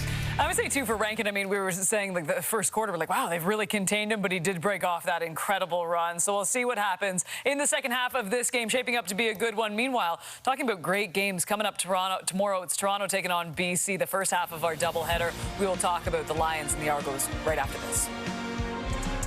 The Elks and RedBlacks are ready to rock in an interdivisional showdown. Leone gets set to send this one away, and it's a partial block. Oh, Green looking up over the top. Oh, fullback hurdle. You don't see that every day. Javon Leak, no flags down, into the end zone, and extends the lead for the Elks. Looks for Dunbar, intercepted. The RedBlacks offense has a major. It is a double dip wrapping up week number 12 in the CFL. First up, the BC Lions in Toronto to visit the Toronto Argonauts. You can see that at 3 Eastern, noon Pacific. I have been told we will be on location for this one, and that Milt Stegall will be eating CNE food for this one. Way to see that. And then it's a phenomenal battle to wrap up the week as the Saskatchewan Roughriders travel to Calgary to take on the Stampeders. But let us talk about Nathan Rourke right now, because he was absolutely sensational against the Montreal Alouettes. He had 382 yards passing. He had those 4 TDs, and look, it's just watching him each and every week. He's getting to that level once again where we're just kind of in awe of him. Yeah, I think Nathan Rourke is one of those guys that you really have to study him when you're playing against him. You have to be on your A game, because you know, whether it's a pass down the field or being able to read a defense, the thing that he really brings to the game is his ability to extend plays. I mean, the guy is probably one of the hardest quarterbacks to tackle in the league. He finds out ways to just evade, and then make a big play down the field. And then before you know it, it's 400 yards later, and, you know, he's out there making big plays. So yeah, and to your point, he's one of those quarterbacks that can make anything happen, right? He can make all his throws on the football field, and if you put a lot of pressure on him, he is smart enough to also dissect the defense and let go of the ball really fast. And one of the things that we often talk about Trevor Harris when we talk about the length of time that he takes with the ball and he's able to release it quickly. Nathan Rourke can also do that, and so he can beat you in multiple ways. And when you got his receivers that are also contributing the way that they are right now, they're a tough team to beat when Nathan Rourke is at his best. And the best thing about this man is that the game is never out of reach when you got him. You know, you can go down the stretch and it could be a close game, and he has got a lot of poise. Yeah, in 2022, before he got hurt, he was having an MOP year, but he's having a better year. now, in my opinion, than he did that year. And something I like to watch is the body language. And he's just really focused right now. You don't see too much, and not saying nothing is wrong, you don't see too much smiling, too much joking going on. There's a time, but he's just really focused right now because I think he understands what happened last year. He's trying to erase that because that wasn't his best year when he came back from the NFL. But what he's doing right now, if he can continue that, does this team get to the Grey Cup? It's going to be hard to stop him. Because he's playing some great football right now. But I think, too, at the beginning of the season, too, watching him go down with injury, too, I think all of us thought, after last year, like, oh, this is the way you're going to start it.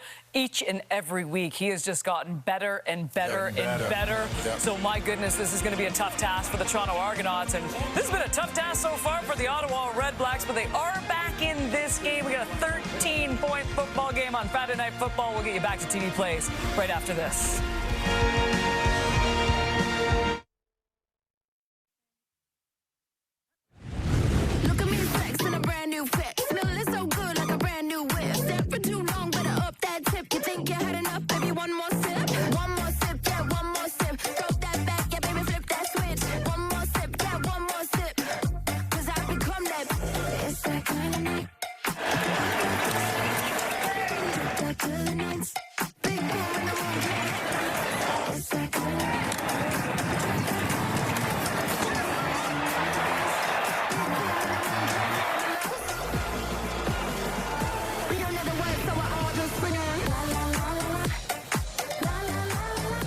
Friday Night Football in the nation's capital, a 13-point deficit for the Ottawa RedBlacks as they're trying to climb their way back in here against Edmonton.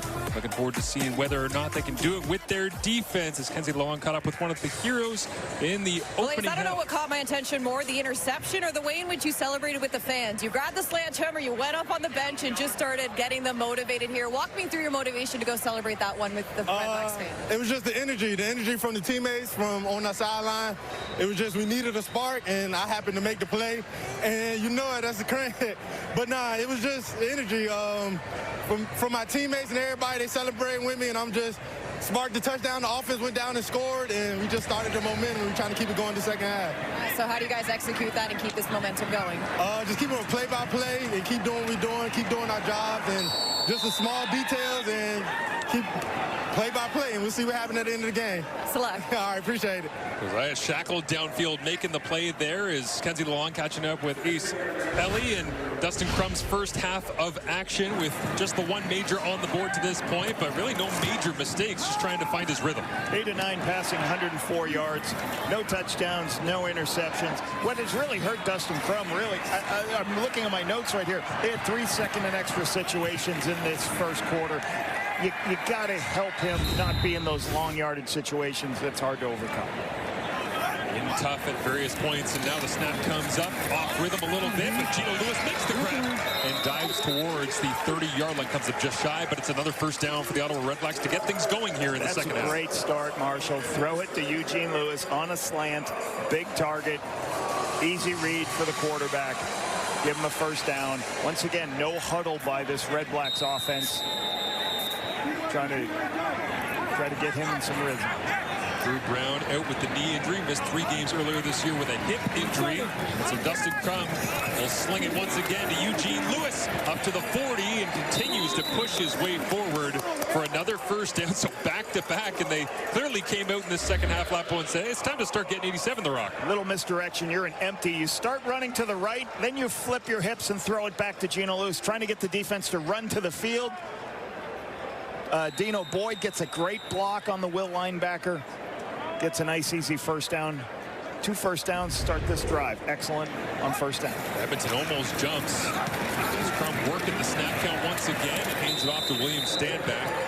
The RedBlacks 7-1-1 at home last year for their next 5 games right here at TD Place, trying to create themselves a little bit of breathing room and climb back into the East. And I like what they're doing. They're doing a little different cadence stuff here that's throwing the Edmonton Elks off. They're pausing their cadence, and they're expecting to reset, and then they snap the ball. They're doing a sudden cadence. It's just off rhythm, right? So do they go with the quick snap again? They do.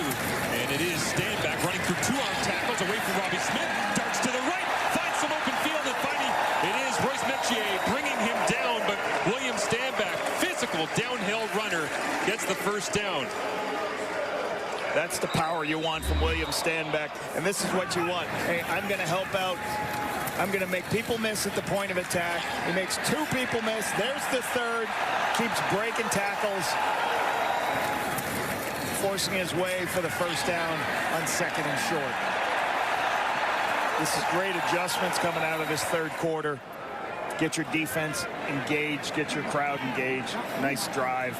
Very important down here. You're at 49-yard field goal with sitting the ball at the 42-yard line. Got to be careful what they call these next 2 calls. They don't want to lose any yardage. Robbie Smith slowly off the field with the help of the training staff, but under his own power, and a fresh set of downs for William Stanback and the Ottawa RedBlacks offenses. Dustin Crum goes under center here. Burns flips it back to Stanback, and this one rallied to by the Edmonton defense.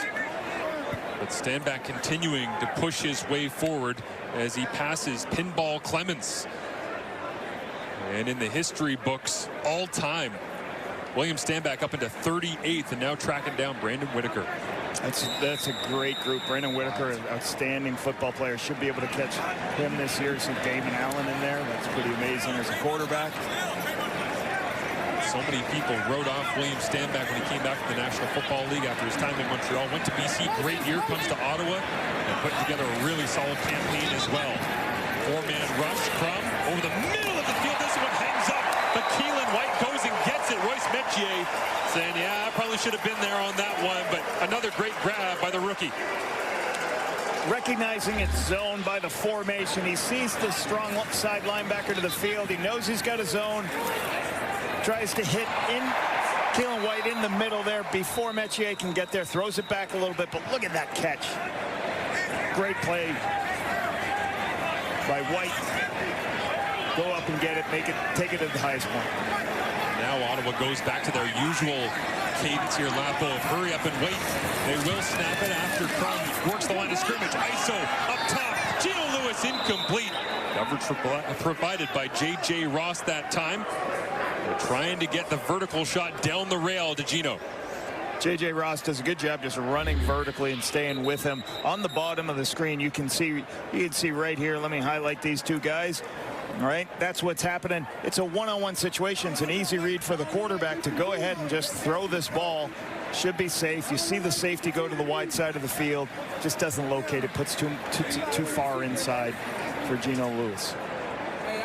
But look at this coverage. Ross does a good job running stride for stride, making it have to be a perfect throw on the outside shoulder of Gino for it to be successful. J.J. Ross on the coverage as Gino Lewis looking to add another major to his illustrious career. Will step away with the injury to the RedBlacks offensive lineman. A couple of moments ago, Darius Bladick, offensive lineman for the Ottawa RedBlacks. You can see the frustration and the anger, just the anguish that these guys go through anytime that you are banged up and it feels unfair. As Bladick makes his way to the sideline and obviously frustrated with the situation. Need to see that for him and any player that goes through it. You know how much they care, want to be on the field with their teammates. But 2nd and 10 after the incompletion to Gino Lewis. Crum looks over the middle of the field. Touchdown, RedBlacks! Andre Miller with an on-point delivery from Dustin Crum, using the arm and the vision to tighten down this ball game.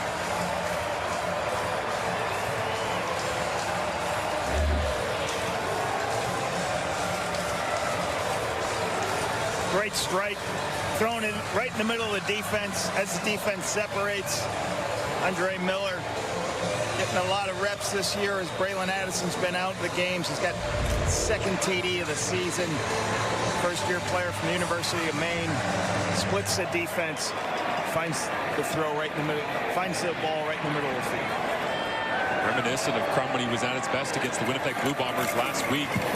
Standing in the pocket and absolutely ripping it. That one probably his best delivery so far of the ball game as a 93-yard drive. It only took 7 plays that one. Yeah, but what they did very well is they were productive on first down, which is what they struggled with early in the first quarter. First downs on first downs. Geno Lewis, early plays, slants, has turned into a 7-play, 93-yard drive, 3:52 taken off. You can see right there, there's the sledgehammer. Let's take a look at this drive. And like I said, you have to help quarterbacks by starting quickly, staying on the field. First down on first down, quick screen, a little bit of misdirection on that screen. William Stanback breaks 4 tackles to get this first down. Big throw by Keelan White, goes up and gets it, makes a difficult catch. Then the touchdown out of the empty set. They had 6 receivers out in the pattern, confused the Elks defense. So great execution by not only the quarterback, Marshall, but you saw some of those plays by Stanback. Keelan White made a great play. Also, Dino Boyd made a great play on Geno Lewis's screen. So all the teammates are helping him. It's not just the quarterback. It's the whole offense got to play well. Spreading the football around was Dustin Crum on that drive. As you say, 7 plays and used 4 or 5 different offensive skill position players. And it ends up being Miller into the end zone as an offense for the Red Blacks that's been trying to churn out the yardage, and at times it's been tough. What I want to show you is they're in empty. And what does empty mean? There's no guy in the backfield. So there is 6 receivers out here. And as you spread everybody out, the middle of the field gets voided. Dustin's watching the whole time. He sees Stanback go out of there, and he sees that big space right there. Throws the ball in the middle of the field. That's what emptying the box helps you. Spread everybody out, find the hole in the middle of the defense. High snap here for Edmonton to begin their drive. Almost tackled from behind. Lorenzo Molden nearly had a tackle for loss, but somehow Rankin was able to pick up 8.5 yards. Cody, really good. This is hard. You practice this as a drill. You do a bad ball drill with your quarterbacks usually once every 2 weeks to make sure they can catch the low snaps, the high snaps, and then Rankin does what he does. He makes Lorenzo Molden miss in the backfield. Should have been a tackle for a loss. Turns into a 2nd and short situation. Fajardo at the controls, looking for the 3rd straight victory here for the Edmonton Elks. They got a big man in motion right down to the line of scrimmage. Tightening things down, loading the box, and handing it off to Justin Rankin. See if he can work some magic. Flying up and making the play. That time it's Gavin Heslop. Done a nice job with him moving to this boundary halfback position for this game. The halfbacks have to come up and play run defense on 2nd and short when there's extra bodies in. He triggers right now, takes Rankin out for the negative yardage play. Great tackle for a loss. The first 2 and out for the Edmonton Elks offense here, and it comes after the Miller touchdown. So Ottawa begins this second half in the most ideal of ways. Can they keep the momentum going? Khalil Pimpleton sees this one slide into his hands around the 10-yard line on a gorgeous evening in Ottawa, Ontario. East-West matchup here, week number 12. It's all in the family here tonight. Edmonton and Ottawa. Kenzie Lalonde has more. Well, like father, like son, Ottawa RedBlacks head coach Bob Dice is coaching against his son Tristan Dice, a running back coach with the Elks. I had a chance to ask Bob Dice, what did you think Tristan kind of had the itch to get into coaching? He said, honestly, it was when he was still playing at the University of Manitoba, and the coaching staff approached him and saying, you know, Tristan might have a knack for this coaching thing, just in the knowledge of the offense. Now, Tristan does feel like he has some similar coaching processes as his dad, really process driven, and knows it takes time to perfect the coaching skill. And in terms of the record, guys, well, Tristan was quick to answer. 5-1 record right now in favor of the Elks. Weird that he knew that off by heart. I mean, spit that one out, barely even had to ask. I wonder if they asked Tristan at any point, hey, what's dad going to do here? Oh, he's not going to challenge, don't worry about it. I know him, I know his tendencies. Daniel Adeboboye in the backfield. Crum fakes it, uses his legs, and runs through. Defensive back on the outside that time. Once again, using the power as Cordell Jackson feels it in that secondary of the Elks. This is what Dustin is a strength of Dustin. Watch the end man on the line of scrimmage. If he bends down and fast squeezes down, quarterback pulls it, has a run pass option. this is what you like to see from Dustin Crum, get these opportunities. Let me go back to talking about Coach Dice and Tristan Dice. You know, this week, everybody's starting to go to college and everything. So Bob Dice's wife Amanda's here, and his daughter Ava Dice is going to go to the University of Ottawa. So that's a great thing for the families all together today. So Ava's going to go to University of Ottawa and live with Bob. So that's great for Bob. And the thing people don't have an understanding about this game, and as a former coach, like, you spend so much time away from family. Tommy Condell talked about it this week. He says, I spend more time with the quarterbacks than I spend with my wife and 4 kids. So it's great, you know, that Tristan's involved in the league. I know Bob and him talk as much as they can throughout the course of the week, and it's great that Bob's daughter is going to be in the same city as he's coaching. And Jordan McSimic with the family ties as well, and it all means a lot when they're able to get together and spend quality time as close as possible, not have to live that cross-country life in season here in the CFL. As the crossing route underneath, complete to Khalil Pimpleton, bounces off Kobe Williams' tackle, and out to the 40. First down on first down once again for the Ottawa offense, trailing by 6 here as we roll inside 7 minutes remaining in the third. Quick crossing routes. What do you do is everybody lifts in the zone. You just throw it underneath to your short receiver as you're going to see him come underneath. It's going to be zone. Everybody drops out. He doesn't like the pictures. I'm just going to throw it underneath to Pimpleton. I've got enough space. I make one person miss. It's a 10-yard gain. Nice drive again for the RedBlacks.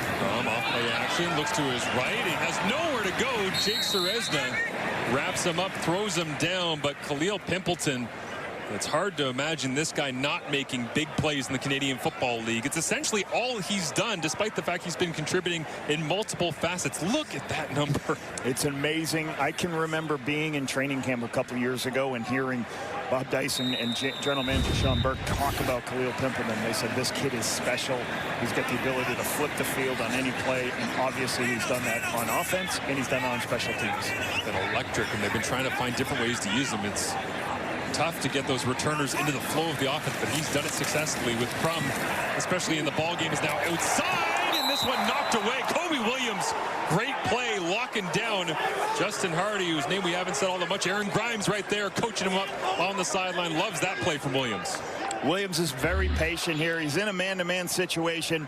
Hardy's open on the sideline. Why is he open? Because it's inside position on Kobe Williams. The ball is a little bit far inside, but Kobe Williams, you see that long arm of his goes up, knocks the ball out. He was patient. He did not worry about that he's beat by position. He just put his hands up. When Hardy put his hands up, he put his hands through. A little bit reminiscent of that floating catch that Hardy made against Winnipeg on the first drive last week. This time he can't hang on midway through the third quarter, so Edmonton gets possession back. Javon Leake looking for the edge.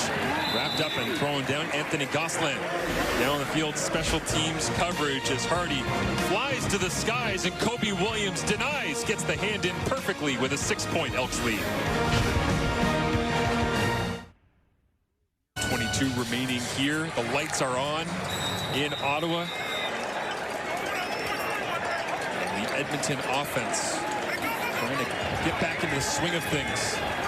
Get stuffed on a 2-and-out on their last possession as Fajardo pumps, looks down the field, checks this one out to the flats. And Justin Rankin just kind of has that Nick Dembski feel like in Winnipeg, where he's just always in the right spot wherever the quarterback needs him. Doesn't matter, he'll find a way. Cody's trying to throw a curl downfield, and the linebacker falls right into that space. You can see him recover. He's about to throw it. He recovers late, gets it down to Rankin, you know, to get a 7-yard gain, and that's the difficult thing. Like, he doesn't make a lot of mistakes. We talk about a team that doesn't turn the ball over the fewest giveaways in the Canadian Football League. That's why. You know, the percentages, the difference between 2nd and 10, 2nd and 3. Not a flashy play, but sets them up for this, which is Rankin bouncing off 2 tacklers. And being brought down, it's C.J. Colden making the stop, but thanks to Rankin's first down efforts, that one moves the chains. Yeah, you talk about the percentages. Usually 2nd and short is 75% conversion to 2nd and long, which is going to be 40% conversion. So good execution on first down to get Rankin a couple of touches. Andre Lamont coming down from free safety, just unable to make the tackle that time as Edmonton continues to use the heavyset here. Philip Krahovic See the big man in motion there on the right side of the line. As Fajardo fakes to no one. They bailed out pass protection. Now loads it up. Shot over the top. Up for grabs in the air. And hits the turf incomplete. Looking for the home run hitter, Stephen Dunbar. Nice coverage downfield. It's hard throwing those posts sometimes because you can't get over the top. You can't get over the top of the player right there.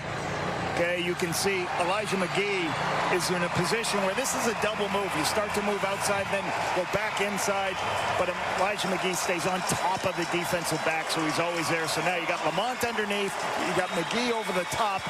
Very difficult to make a play on this. Almost an interception. He might have had the best opportunity at it. So second down and 10. Fajardo checks it down. Rankin makes the grab, going nowhere.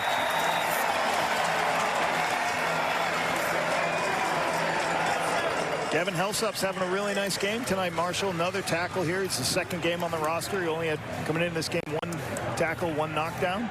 Sitting down in the zone. As he sits down in that space, he recognizes it's a check down. All you have to do is rally up and make the tackle. Unit out here with Pimpleton standing back, trying to play shot for shot, looking for a punt return touchdown of his own as Javon Leak with an 80-yarder early on. Pimpleton, the quickness on full display, but running in circles and going nowhere. Special teams coverage down the field. DK Bonham right there to wrap him up as the Ottawa defense stands tall.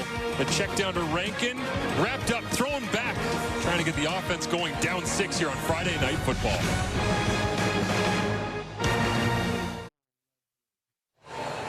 Welcome back to Ottawa. There is Dustin Crum as he stands in the Ottawa huddle. Let's head down to Luke Wilson to find out what's caught his attention. You know, Dustin, you guys have been talking about it, but coming in the second half, Ottawa seems to be coming out here and doing the dummy motion and then making adjustments and play calls. And it's been working. I think Crum's done a great job. If you look at some of these plays here, you'll see him come up here. He's giving signals. And you notice Edmonton doesn't check.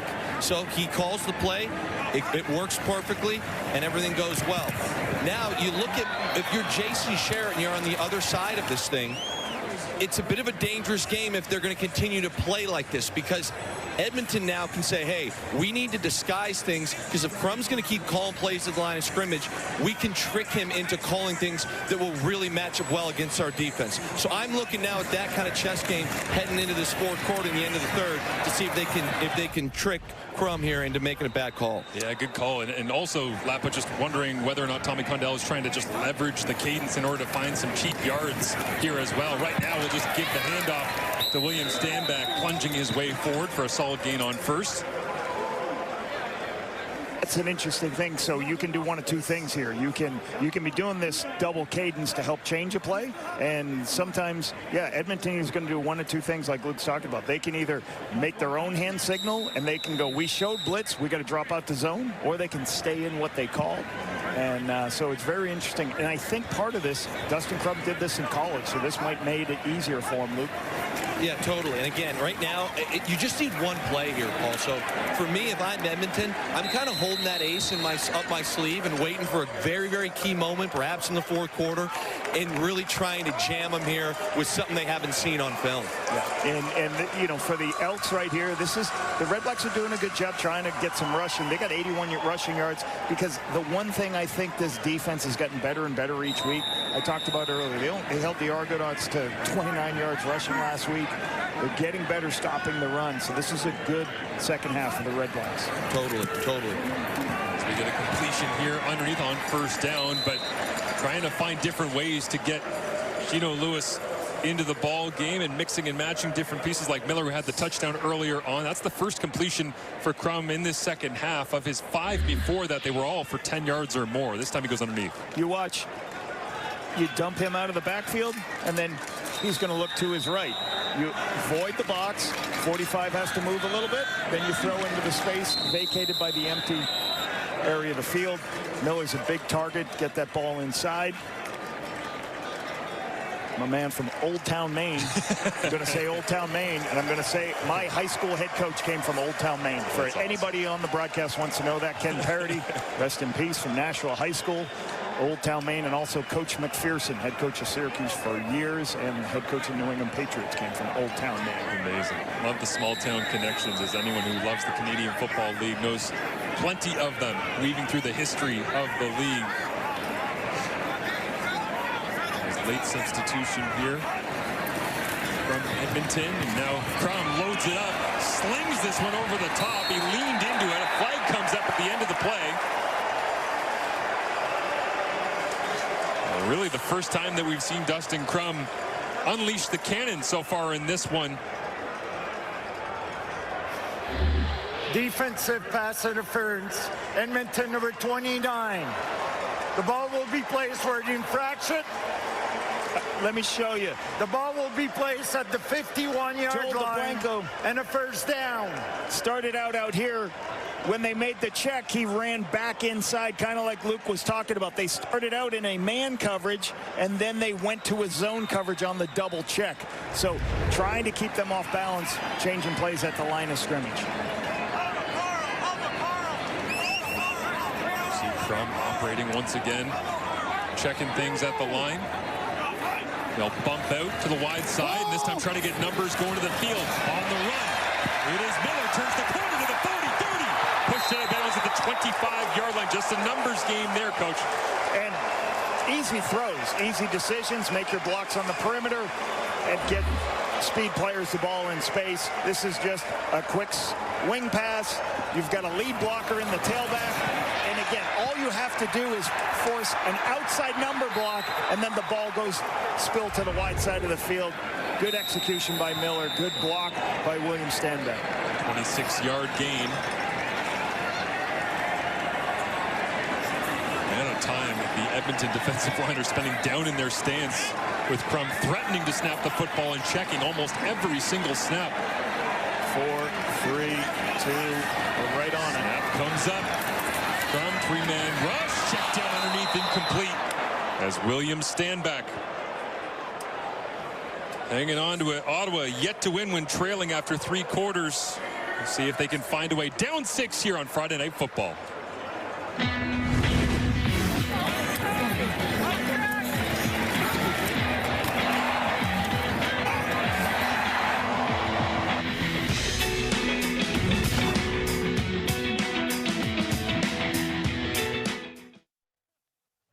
The Edmonton Elks in the driver's seat right now. Just a one-score game, though 11 minutes time of possession in that third quarter for the Ottawa RedBlacks. They also had 11 first downs and just the 1 all-Appalese for the Edmonton Elks. What does Edmonton have to do to get back to what we saw early on in this ball game, their efficiency, the high rate of completion rates? I think they took a lot of shots downfield. I think they got to get some Rankin involved, get him some runs, but I thought the RedBlacks did a good job, like us trying to make Rankin limited and take him out of the ball game. But hats off to the RedBlacks. Good drives, like you talked about, the 11 first downs. When they have 11 first downs to 1, you're not going to get the ball for Edmonton. So Edmonton's got to get a couple stops on defense. They get that.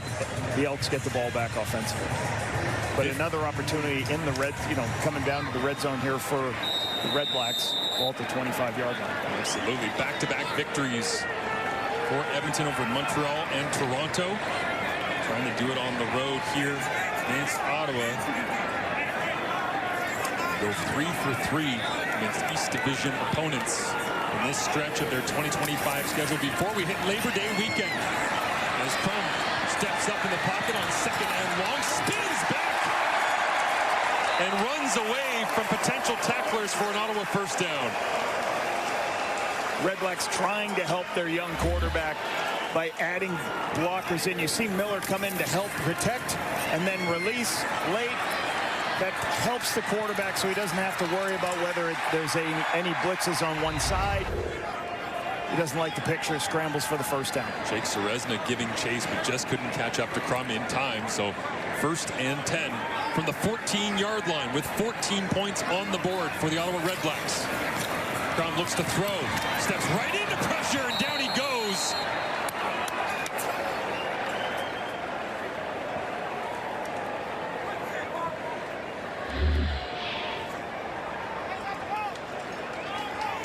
This should be a twist. Oh, no, Taylor wasn't a twist. It was just a speed rush on the outside. Just beats the right tackle. Parker Moore breaks inside to make the play with the speed rush and go. Creates a second and extra scenario. Loss of 8 is Brandon Barlow right there on the play alongside Noah Taylor. Jared Brinkman in the fray as well. Niles Morgan, delayed blitz coming in. And this is not a friendly down and distance. See if Ottawa mitigates the damage after giving up that big sack to go underneath. Potentially will get it as Anthony Gosselin, the fullback, plunges his way forward in the Sherbrooke product in his 8th year in the Canadian Football League, and here with the Ottawa RedBlacks gets them closer, but the field goal unit comes out. Good situational football here by the Elks defense. You've got them second and extra. All you want to do right here is prevent a touchdown. Right? They're very highly unlikely to cause a sack. You're going to take the RedBlacks out of field goal range, so you just want to make sure that you get them off the field, make it a field goal try and not a touchdown. Good execution by the Elks defense. 18 yards away for Lewis Ward. Richie Leone is the holder, as Ward hammers it through and closes the deficit. It's time to get the party started. You know what time it is. Oh, bottles are popping anytime a Darius Pickett is flying around the Canadian Football League field. Got the nickname back at El Cerrito High School over a decade ago due to the 3 pick sixes that he had. Made his way to UCLA. Standout there, of course. First among NCAA defensive backs. And he has brought the party all the way up north to the Canadian Football League. Look at those numbers. And as we talked about before, like, he does play one of the most difficult positions in the Canadian Football League. A lot of math goes on to that. What do I mean by that? He has to recognize things, and you have to be physical. Just seems to find a way to make plays. That last play, he blitzed right off the edge and was part of the run stop on first down. And having fun as he usually does, and you see the way that he has played through the first 11 weeks of this CFL season. Those are all elite names, team leaders, and he is certainly in that conversation. Well, I think about last year, Marshall. If you remember, they were playing good defense. He gets injured, misses half the season, and they looked a lot different defensively after he got hurt. And you can see the strength right there. Pickett just throwing the blocker off and making the tackle. As much as I love his energy, I hated watching him DJing in practice and on the sideline. He deserves to be in pads and on the football field. He is here as he gives chase once again. And will make the tackle on the outside. Javon Leake picks up the first down for the Edmonton offense and looks to the Edmonton sideline asking for a quick breath. Javon Leake leaks out into the flat. You like that, Marshall? As he leaks out in the flat, Cody looks downfield. Everybody lifts the coverage, so you throw it underneath. Push you in a situation. Watch Pickett. Now Pickett's playing the zones, playing the deep ball. Now he's going to go run, try to get involved to make the tackle underneath throw. Again, I think it's something that is so special about players like Darius Pickett, but specifically him in the Canadian Football League. Guys that can slash off the edge, make a play in the running game, blow a fullback off of his feet, make the tackle in between the tackles. Then very next play turns and has to run sideline to sideline. Right? There's no role that he can't accomplish. When you're recruiting, you're looking for really good, like, corners that are physical, guys that in college play a boundary corner who has to do a lot of things where, like, if he's going to be a low player, he's going to have to make tackles, but he has to cover too. So you're not, I know people call them 9-backers in this league, but they're a nickel. They're an extra defensive back who can cover very well and has to be smart because you got to play in the box at times and out of the box. Fajardo turns around, hands it off. Bit of a bobble there by Justin Rankin. Coming down from free safety, looks like DeAndre Lamont, the one that was right there at the bottom of the pile alongside Ace Ellie, who had the interception earlier on in this one, but nice scheme this time from the Elks. One of the base plays for the Elks is what you call a power play. One person kicks out and you have somebody lead up. The backside guard leads, tries to create a hole. You can see it happen right here. Great kick out block. Rankin finds the crease and gets north-south. Almost holding the football down around his waist when he originally got the football that time. Not a smooth transition as they go back to the power running game and trying to fly away from pressure, unable to escape.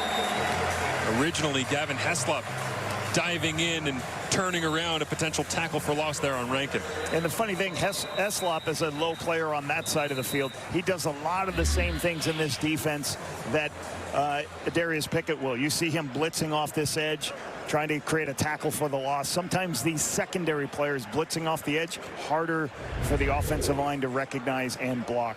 So, as there's an injured Red Black down, it looks like Heslop is on the turf. We'll take a break and come right back to Ottawa after this. Well, did you want more Paul LaPolice in your life? Then you've come to the right place. The CFL is back tomorrow as the Lions play the Argonauts. Coverage gets underway at 3 Eastern, noon Pacific on TSN and CTV. Love it. And the X is going on, right? Yeah, you get to end your triple with a little party. Nice.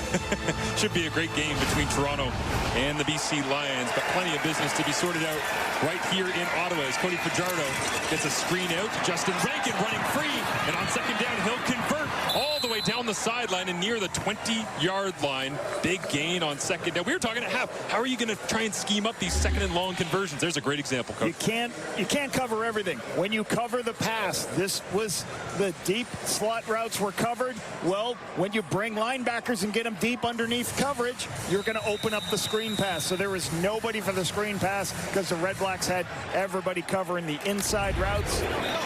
Good execution of the screen pass. Great call by the Elks offense. Set up on the right hash. Fajardo takes the run, looks underneath. It's Curly Gittins Jr. as the road to the 60th Vanier Cup gets underway this weekend, and the former Wilfrid Laurier Golden Hawk makes the grab here. Cody using his legs. The more you can use your legs in this league, the more you get opportunities to pull the ball, get on the outside. I've got an option outside, and I've got a nice other option in this inside, and that's what he takes. A nice throw. Tyson Middlemost coming off the field after a snap there, chatting with head coach Mark Killam. Curly Gittins Jr. back to work. They'll line up at the bottom of your screen with Keon Julian Grant at a St. FX as Fajardo turns around, hands it off. Rankin jumped up right in the hole, bounces off two tacklers, and is finally brought down at the 6-yard line. It's very difficult. You want runners who are great in tight spaces. Watch that little cut, that little movement right there on Ace LA. He recognized him in the hole. A quick little jump cut, gets north-south. Talk about guys who can make you miss in small spaces. You got a great lateral quickness as a tailback, and Justin Rankin has it. Cody Fajardo, first and goal. Inside handoff, Justin Rankin won't be stopped. And the Elks extend their lead with 8 minutes remaining in the ball game. Great response. Mixing up the run game, quick, short passing, screen pass. Getting it to one of your best players is never a bad thing, Marshall. Refuses to be denied. And look at that work by the Edmonton offensive line. Beleaguered at times this year when it comes to pass protection. They gave up 27 sacks ahead of last week's game, but up front in the running game, despite the fact that rushing is down across the Canadian Football League right now, David Beard told us this week, we got leaders up front, we got experienced guys, we got the bodies to get it done. And never in question on that play. Just the way they drew it up as Vincent Blanchard knocks through the extra point and makes it a 27-17 advantage as Edmonton looking for the triple. 3 straight victories against the East here in Ottawa. Get your motor running.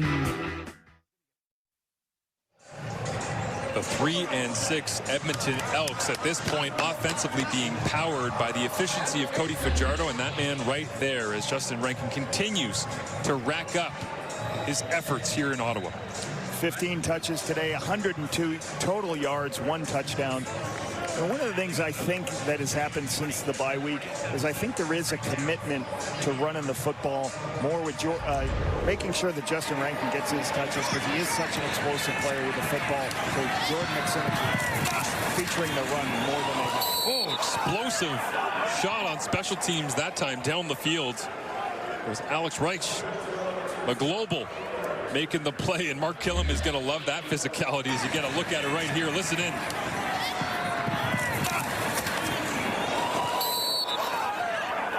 Where north-south meets east-west.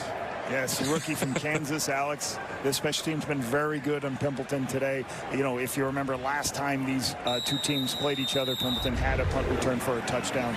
So the challenge has been met tonight. A wide-eyed smile of a man who knows he just did his job on special teams that nobody else could have accomplished. Crum with pressure on, gets blasted as he throws this one and dug out underneath. It was intended for Keelan White, and a double whammy of physicality for Edmonton as they have taken back momentum in this one with a 10-point lead. Not sure what happens here. You normally do not let a defensive lineman in there. And then as the receiver leaves his feet, Keelan White can't hold on to this football in a dangerous position here. Tyrell Ford, known for his interception making abilities, that time digs out the legs of White. 7 minutes remaining here in the fourth, and Ottawa needs something to get going quickly as this one, an underneath crossing route. It is complete to Keelan White, but so J.J. Ross was right there to tackle him 5-6 yards shy of the sticks. Punting unit comes out. J.J. Ross chasing him across the field. That's what you got to do. This is a man coverage picture. You want to make sure that he gets across the field. It's sometimes hard to win these routes versus man coverage. It's also not great when you throw the ball high, so you have to come back for that ball a little bit. You'd like to find a deeper throw that's more of a first down option for you. Leone hammers this one, straight shot, trying to kick it over the head of Javon Leake once again, but Leake gathers it up comfortably as the Elks 3 wins so far in 2025. All of them have come on late game, last 3-minute decisions. The RedBlacks have got to do some work to get there.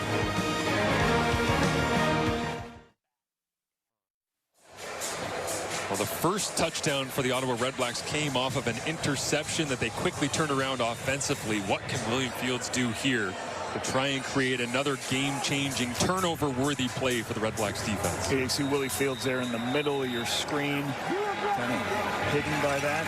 And with Hesloff out, Shakir Brown moves into the boundary halfback spot. Moving and shaking an already decimated defensive backfield. There's a great play, tackle for loss on the spot. That is Aiden John, the Canadian, flying in and wrapping up the ball carrier.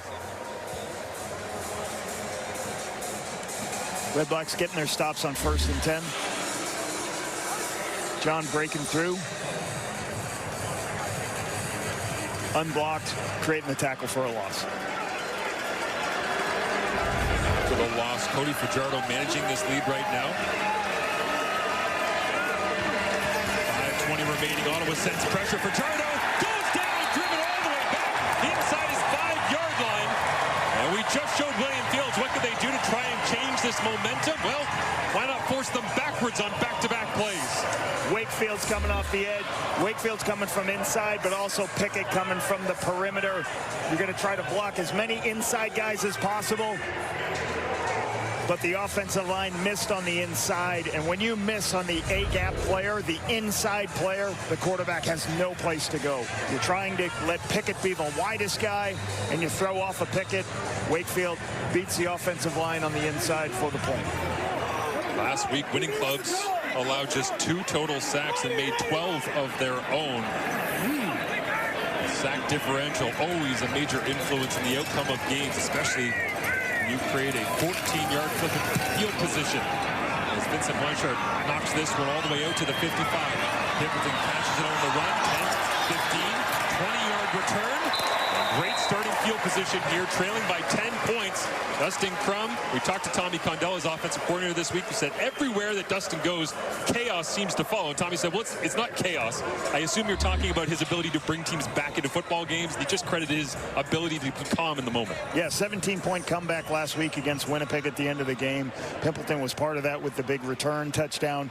Yeah, and Dustin Crum has had the ability to bring this team back in a number of years. 2 years ago in Winnipeg, or 1 season ago in Winnipeg, had a huge win at home. We'll see what he's got. Edmonton nearly lost the football there on the punt return, but solid 20 yards for the splashy playmaker. Now they go into the flats. William Stanback loses his feet, tried to get back up. Joel DeBlanco right there to tap him down.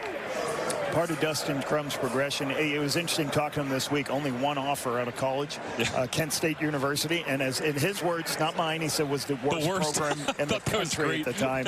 He brought them from the worst to a bowl contender. They went to a couple of bowl games his last 2 years. Yeah, he said, I only got one offer from the worst place, so I went. I was like, what?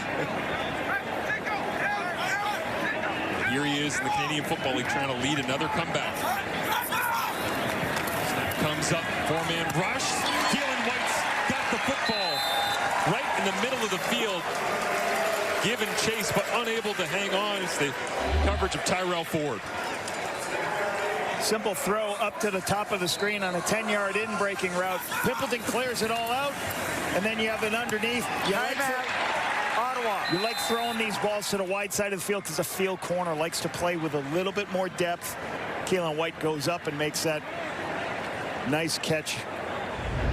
Well, interesting, too, because Royce Metier told us as Ottawa takes the time out here before the 3-minute warning that something he had noticed from free safety was Ottawa runs those in-breaking routes at a little bit more vertical than some other teams. It's a great example of it right there. Yeah, and what he means by that is usually some of those are running 6 yards, 8 yards. That's a 10-yard gain for them to get those. Metier was interesting talking to him. You can tell he's a veteran football player. He taught scheme, different route combinations. It was great to have an interview with him.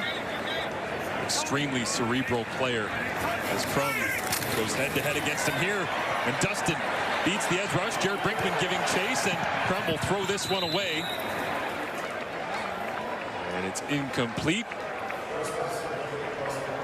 And as Brinkman down the sidelines, pops back up onto his feet. Yeah, watch Stanback right here. He's communicating coverage. They're all trying to get on the same page to help say who's your free player, who's you're blitzing off of. That's the communication you need, especially when Edmonton's showing a couple of different pictures. The previous play that Dustin Crum, there was a free rush off the edge. Justin made him miss, scrambled around and had to throw it away. But the Elks trying to do some things to slow down this group and not just play zone. They're giving some different pressure looks. One of those plays for Stanback that won't show up on a stat sheet as well. Just the veteran leadership and knowing where to send that protection and communicate it as the Ottawa offensive line digs in once again. 2nd and 10. Late in the ball game, Crum, quick throw. It is complete.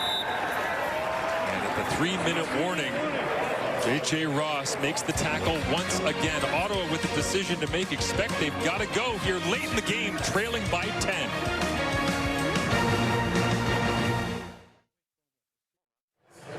Here we are, Friday Night Football, August 22nd. There is what your CFL playoff picture looks like. And you see the daunting, looming potential of the crossover with Edmonton and Ottawa right there in the thick of it when it comes to that 3rd spot, as they will go for the field goal, take the points here, and see if they can get the football back. Close down the lead as Lewis Ward knocks this one through. And for Edmonton on their last possession, Luke Wilson, it was all Justin Rankin all the time. Yes, it was. And, you know, I love what Edmonton does there because the game obviously got tighter. They're only up 3. They said, let's give it to our horse. And our horse responded. This guy is a bell cow. And I find every week I'm watching now, he does more and more things that amaze me. And you start with the screen here. And what I like about this is the burst, the speed. Again, right here, should have been tackling an extra 15 yards. There's your burst. There's your speed. And he's not just a speed guy. This is what's crazy to me. When you pause this right here, you think he's going, I mean, look at this picture. He's got to be down, right? Absolutely not. This guy, no problem, bounces off that, gives somebody else some work, and now we get an extra 3 yards. He's jacked up. And again, you come down here, and there are 2 linebackers here. Pickett hits this man at the 2, maybe the 3, and we still get in. These aren't DBs he's running through. These are 2 linebackers. So, again, you see the speed, you see the power. I just think he's a complete back. And right now, boys, with 2:51 on the clock, you get this ball back, you're giving it right back to the bell cow and telling them to chew this thing up. Yeah, absolutely. And that's the threat right now, right? Luke, if you're the Ottawa defense, you know what's coming, so here comes the mind games on play calling and tendencies. Yeah, and he had five touches for 44 yards in that last drive. Totally. And you know what else I love with this guy is that he does it in the pass game. You know, that was a screen we looked at, but we've seen him split out almost to a slot receiver. So again, right now, if I'm Edmonton, I'm going to this guy, whether it's a very short, easy throw, possession throw, or just absolutely toting the pill, because this guy's got it all. I can't say enough good things about him. Well-rounded. But does he compare to anybody that you played with, Luke? Anybody you remember that was kind of well-rounded, could do a little bit of it all? So there was a guy back in the day, and he ran into some issues, but Thomas Rawls one season or 2 seasons for Seattle, he really reminds me as a runner, but he's actually, Rankin is much more talented in the pass game. That's what's been very impressive to me. But Thomas Rawls is a special player for a couple seasons that I had the ability to play with. Love it. And we'll see where they decide to use Rankin right now as he lines up for now. Just to the left of Cody Fajardo. Cody trying to get the motion going. Play clock down to 10 seconds. And flag comes up on the snap. Illegal procedure. Edmonton number 59. 5-yard penalty.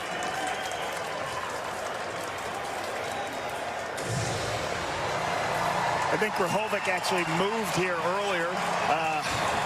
It was an illegal formation, so he must have been. He's the end man on the line of scrimmage, so I assume he's already reported. So as he reported, he must have moved early. He has to report every dime because he has an ineligible number. He has to tell the team, hey, I'm playing an eligible position. They tell the RedBlacks defense that he's playing eligible position. I think he moved before the snap. So he heads back to the sideline, and Edmonton tries to make sure they don't have an illegal formation here as well. Take the inside run. Fajardo's going to try and use his legs to earn some of it back. Takes a big pop. Flying back against the grain. Darius Pickett in on that one as ever. Always watching the defensive end. If he's what I call a fast squeeze, if he runs down the line of scrimmage, that's what I would call a gap exchange. I'm going to pull it every time, get what yardage I can. Keeps the clock moving. Get yourself second and short. Second and 7. Diving at the legs, unable to bring him down. Pick it in on the end of the play. Just trying to see the number. It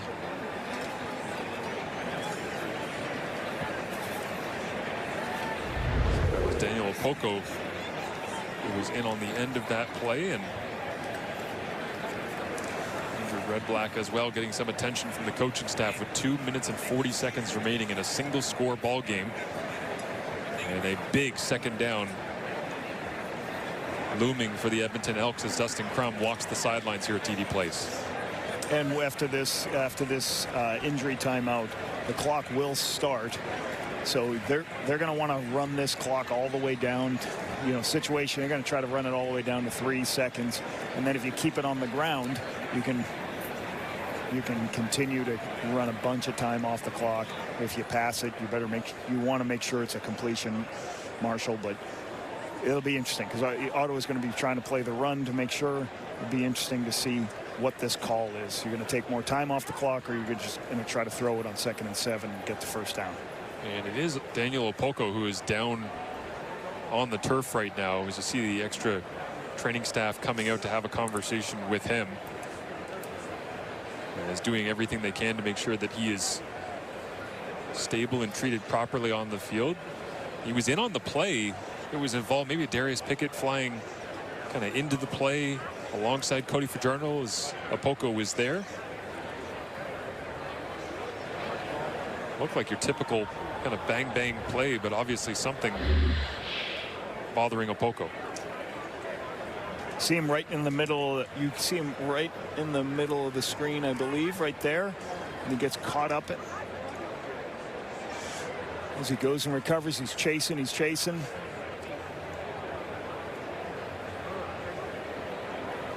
he took a knee to the head, or not sure. The 11th overall pick in last year's CFL draft. Worse for wear and down on the turf right now, getting the examination done.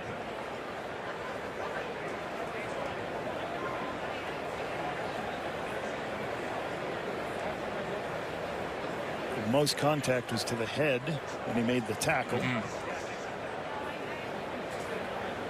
So the RedBlacks defense takes a knee. And hoping for the best right now, as you see. It looks like they're calling for help from the ambulance that's in the corner of the end zone to come out and safely transport Daniel Opoku. Let's hope he's okay. So the ambulance looks like now is driving on the field to help get him the help he needs. Yeah, Bob Dice obviously out there concerned for his player as well. And you know, Lapo is a head coach. These are never the moments you don't get into football because you like standing on the field and worrying about guys that are in your building every day. No, and you don't like at the end of the night after a game you're going to the hospital to go check on your players. Right. And that's what normally I would have had to do, and hopefully he's okay. Gino Lewis comes out, no doubt says a prayer next to Daniel as he looks like they've secured his head and neck area.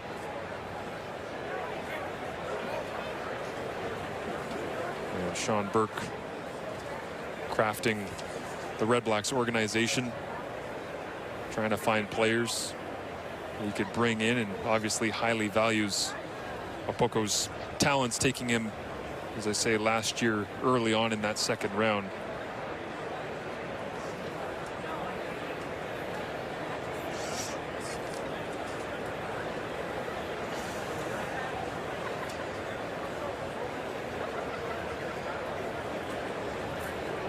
So obviously the protocol they go through is to make sure that they can secure and stably move the player into the ambulance, can be transported safely. But strange, he did make the after he made the tackle, he kind of started to get up. Watching it back,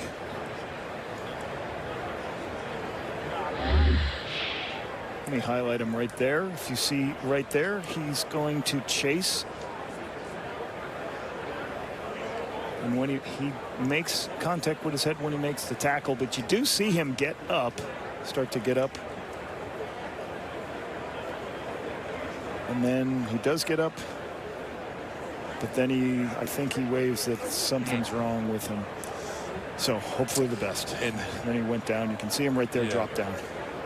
And obviously you never want to speculate on anything like this, but you know, at times you see players that have a stinger, right? Which is kind of the football term, not just football, but anytime that kind of have a nerve that acts up, and you know, guys will feel it through their shoulder and their neck and go down for a second, but you almost never see a player that has, you know, that kind of colloquial term of a stinger that they require calling the ambulance out. So obviously talking things through with Daniel and deemed that they needed to be as safe as possible to make sure that he is transported the proper way.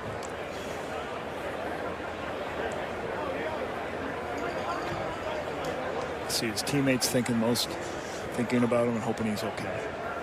It's so tough emotionally too, right? The game doesn't really matter all that much right now when your friend and teammates down on the turf, but a one-score game with 2:40 remaining, kind of get to the climax of the matchup, and that's not on Bob Dice's mind at all right now.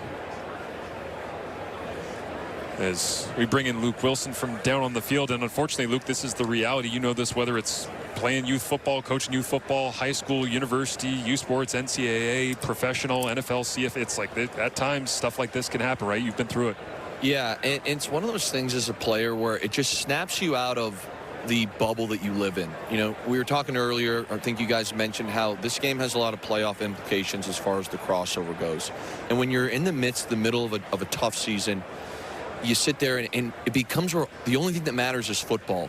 And now all of a sudden something like this happens and you realize, you know, we all got families, we all got loved ones, and this game is so dangerous because, again, you can just get wrapped in this bubble of, hey, it's all about ball. And there are moments like this when the ambulance comes on where you just kind of snap out of it and puts things in perspective. And it's very, very, you know, it's a tough pill to swallow, and it's a very it's a reality that kicks in pretty aggressively. Yeah, no doubt. I think what you're also speaking about there, Luke, is the idea that, as you say, you almost feel invincible, right? It's like helmet and shoulder pads are on, and this is just what I do day after day after day, and then an ambulance rolls out onto the football field, and immediately you go, oh man, like it's never ever on your mind when you're actually going out to battle. Yeah, and there's so many times that, you know, somebody goes down and you're like, okay, get them back up. You know, they'll be back. You usually don't think these type of scenarios where it needs this much attention happens, and when they do wake you up, like Luke said.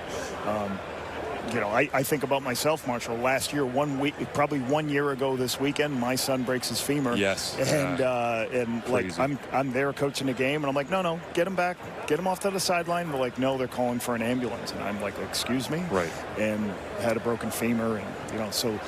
Yeah, these type of situations are difficult, and it's difficult for the players. And it's, you know, I think about the RedBlacks organization. They've gone through some injuries, whether it be Jeremiah Masoli a couple of years in a row.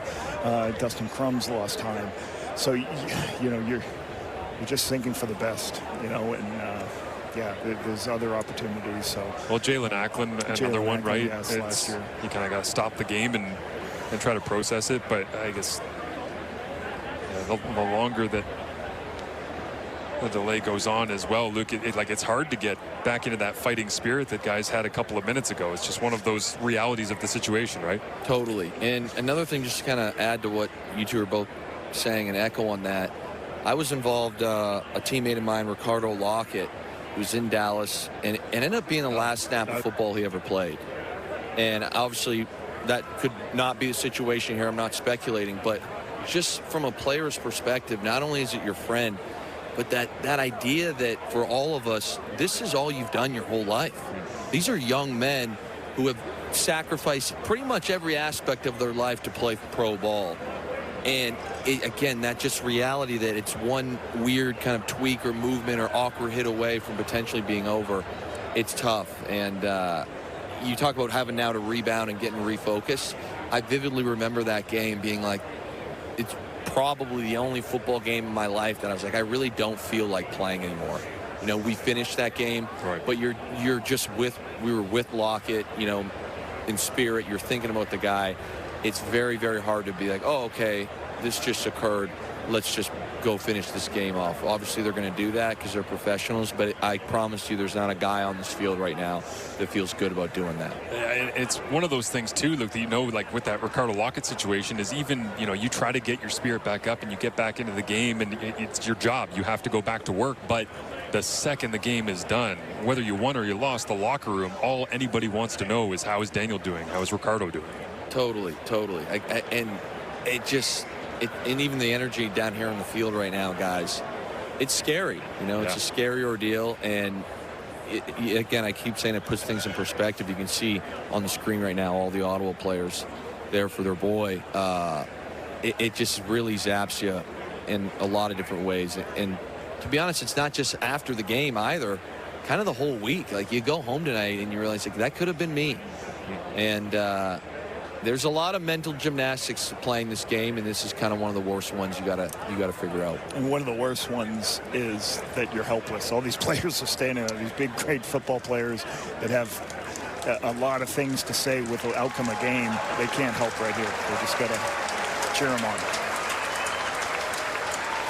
Well, hoping for the very best for Daniel Opoku and the entire RedBlacks roster out to show their support for him right now. And as always, a tremendous salute to everyone that you see there with boots on the ground and doing the very best to give him the best care possible right now and make sure that he is safe and hopefully in the best condition moving forward. But the paramedics that are always on site, whether it be a high school game, as I say, university, otherwise, you never want to see them come out on the field. But when they are asked to jump in and address a situation,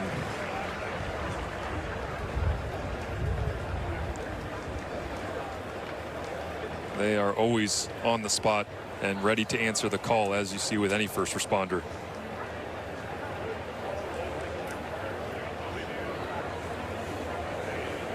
As Cody Fajardo warming up with a 2nd and 7 ahead. And again, Luke, this is, you know, inside the 3-minute warning.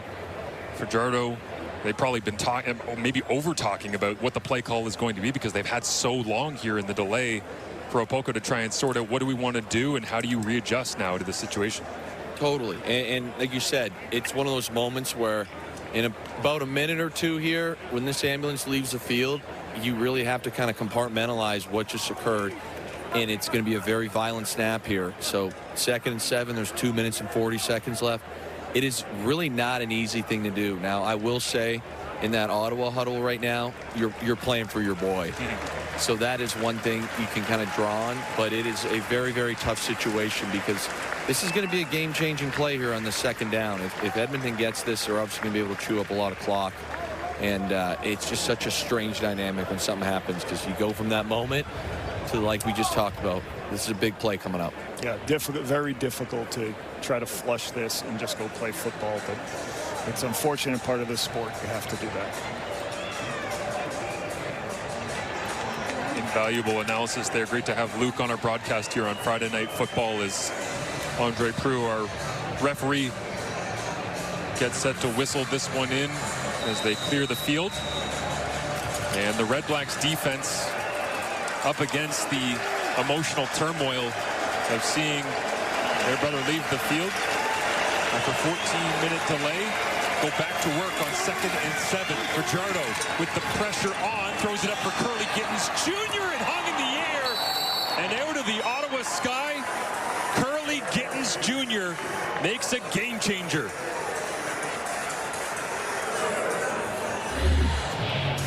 Number 3 receiver is going to go up, and he's going to run a corner route. You see Pickett running by with pressure, inside position. Very difficult. You cannot handle inside position. Ottawa.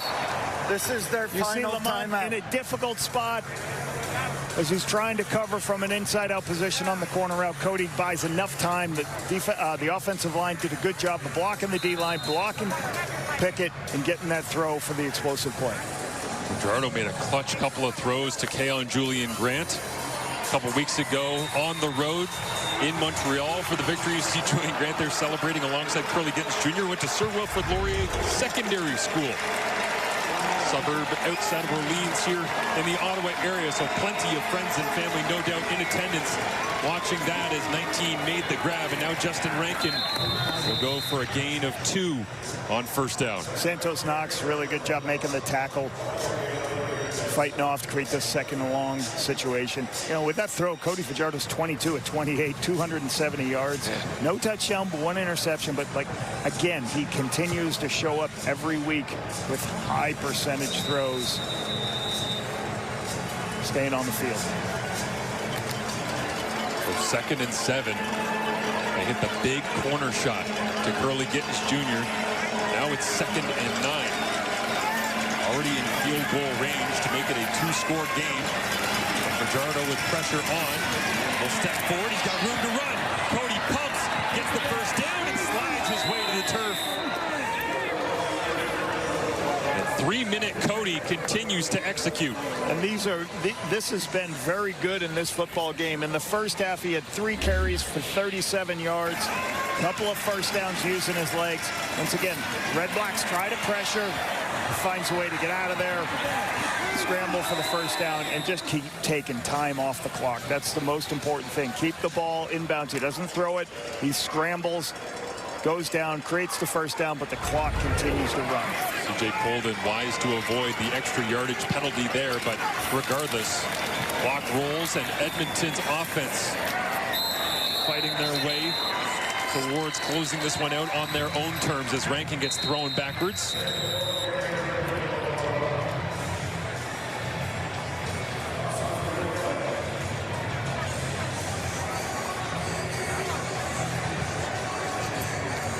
With 1:26 remaining. A shake of the head there from Rankin, who would like to finish this one out.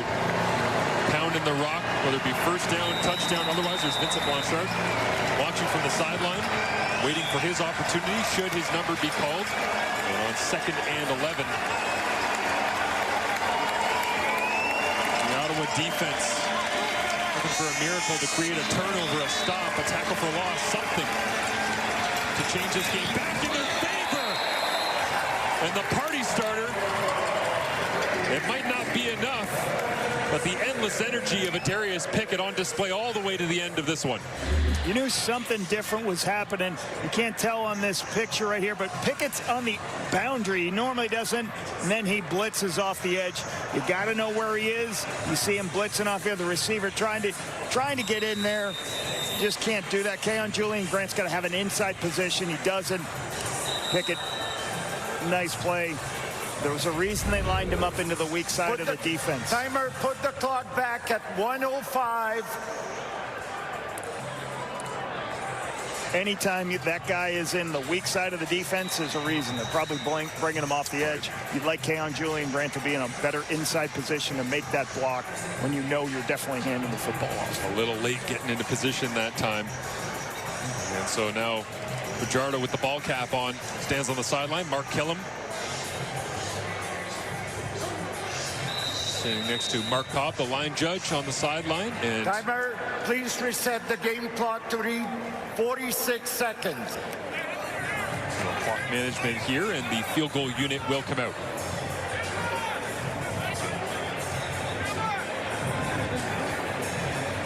And it was this scenario, albeit from a significantly deeper distance, in Winnipeg last week when Khalil Pimpleton decided to go 117 yards to knot things up.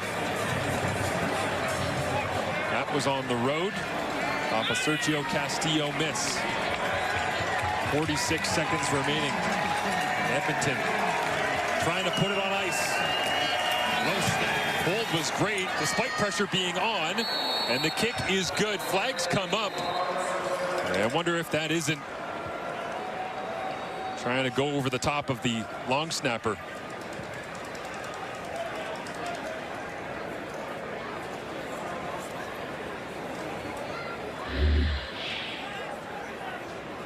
This is probably a pyramiding call, we think, as you try to jump. You're allowed to jump. You just cannot use either your own opponent, the opponent's body or your own body. On Ottawa number 41. That penalty is declined. Result of the play is a field goal. How about the underhand catch on the hold that time? It's not exactly textbook on the delivery and execution of the field goal, but 3 is 3. It doesn't matter. So 30-20, Edmonton up over Ottawa. And some RedBlacks fans start to make their way towards the exits, but never say never. Let's get one more look. This is a very obviously important hold. Great scoop, get it up. Right on the middle of the plate, too. Cole Snyder getting it done.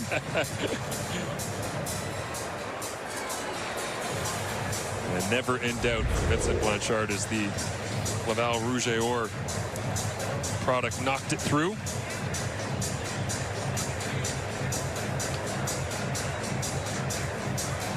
Edmonton. Cody should turn in to be the first quarterback to win 3 straight games since 2018, and Mike Riley did it. Interesting. Jordan McSimic saying, I've never had an offseason where I designed an offense for a quarterback as unique as Trey Ford, and then a month in I couldn't use it. We had to switch gears and change things up as this ball kicks backwards, wisely jumped on by the Canadian veteran Anthony Gosselin.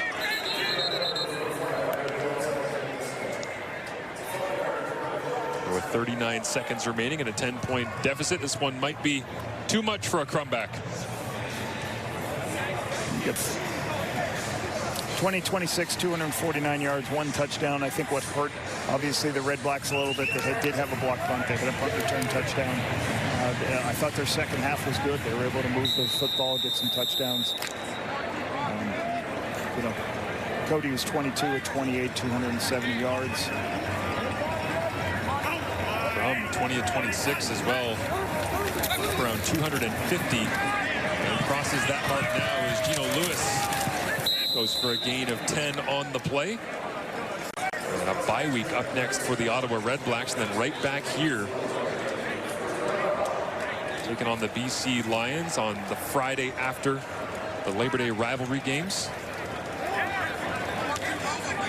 Sounds like Drew Brown will be back in the lineup at quarterback at some point in September, maybe as early as that next home game after the bye week, just giving him some time to get right as Crum checks it down underneath. William Stanback puts his head down and right into a wall of Joel DeBlanco alongside Niles Morgan as a couple of standout linebackers. And you see Brown there on the sideline. Tremendous play last week in Winnipeg, but right at the very end, scrambling away, running, backhand flip, all the rest, and just got caught up the wrong way, tweaked his knee.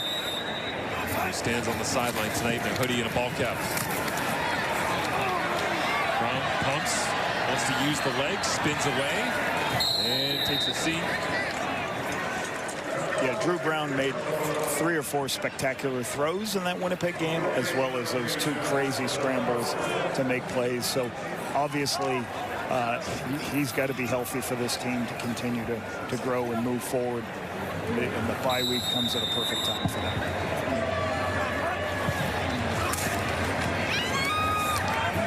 Dustin Crum underneath William Stanback.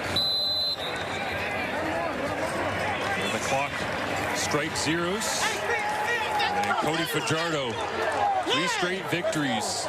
The Edmonton Elks have now taken down Montreal on the road, Toronto at home, and come back out to the east and beat the Ottawa RedBlacks as Mark Killam has their club rolling after a 1-6 start. Lapo, your final thoughts on this one and the total overlook of the kind of playoff picture now starting to take a trend towards potentially staring down the barrel of the crossover as we head towards Labor Day.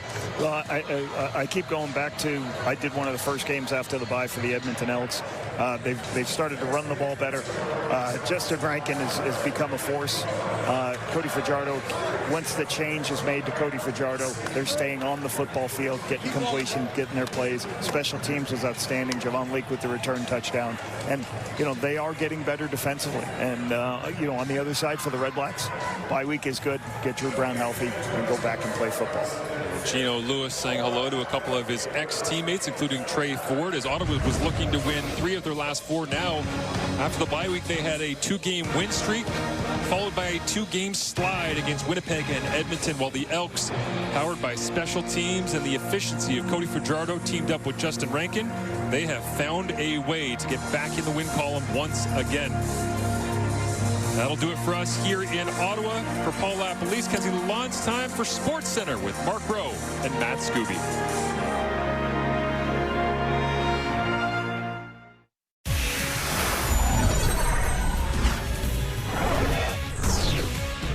Welcome inside Sports Center. Mark Rowe, Matt Scooby with you. The Edmonton Elks get their 4th win of the CFL season, part of a busy show ahead for us, Mark. Yeah, that's right. We're into the final week of the NFL's preseason. Patrick Mahomes played for the Chiefs. So did rookie quarterback Cam Ward for the Titans. On the diamond, Shane Bieber making his much-anticipated debut for the Blue Jays. We'll show you how the Cy Young winner did as the Jays opened up a 3-game series in Miami. And a big day for Brooke Henderson at the CPKC Women's Open. We'll hear from her and Bob Weeks coming up on SportsCenter. But let's begin in Ottawa with the Elks looking to extend their win streak against the RedBlacks. Let's pick this one up at 3-0 Edmonton in the first quarter. And watch fullback Tanner Green here. He hurdles his defender. Green listed at 6'3", 235 pounds. Gets way up in the air for the hurdle. That led to an Elks touchdown to make it 10-0 early. Then in the second quarter, it was Ottawa punting away. Ottawa will have to send this one away once again. Wobbling spiral to the 30-yard line. Javon Leake. Little jump cut. Breaks across the 45. Got some room to run. Outruns the punter across the 55. Javon Leake. No flags down. Into the end zone. And extends the lead for the Elks. It's an 80-yard punt return touchdown for Javon Leake, the 6th return touchdown of his career. Suddenly, the Elks are up 17-0. Later in the quarter, Elks looking for more, but Cody Fajardo is picked off by Ace Alay. Just Fajardo's 3rd pick of the season. For Ottawa, it's Dustin Crum who got the start in place of the injured Drew Brown. Ensuing RedBlacks drive, he finds Keelan White, who takes this to the 1-yard line. Crum would punch it in on the next play as Ottawa would cut the lead to 10. Then on the opening drive of the second half, Crum fires it over the middle and connects to Andre Miller for the score. After the tough start, the RedBlacks right back in the game. It's 20-14. It's now a 3-point game in the 4th. Justin Rankin How good has he been? He takes the handoff, gets in for the score. Rankin coming off a huge performance against the Argos. He puts the Elks back ahead by 10. But then that scary moment late in the fourth. RedBlacks D lineman Daniel Opoku tackles Fajardo, goes down hard. An ambulance was forced to come out. Players and fans watching on, hoping for the best, as he was put on a stretcher and taken off the field, with everyone pulling for Daniel as he headed off. The game would resume, and on the first play after the 14-minute delay, it's Fajardo who airs it out for Curly Gittins. That's good for 38 yards, his longest catch of the year. It led to a field goal to put this one out of reach as the Edmonton Elks win their third straight. They also sweep the season series for the first time since 2019. Fajardo has now won each of his last 9 starts against Ottawa, improving to 9-1 in his career against them. This was also his 3rd win in a row. He is the first Edmonton quarterback to win 3 straight starts since Mike Riley back in 2018. With more on their win, let's throw it over to Kate Burness in the panel.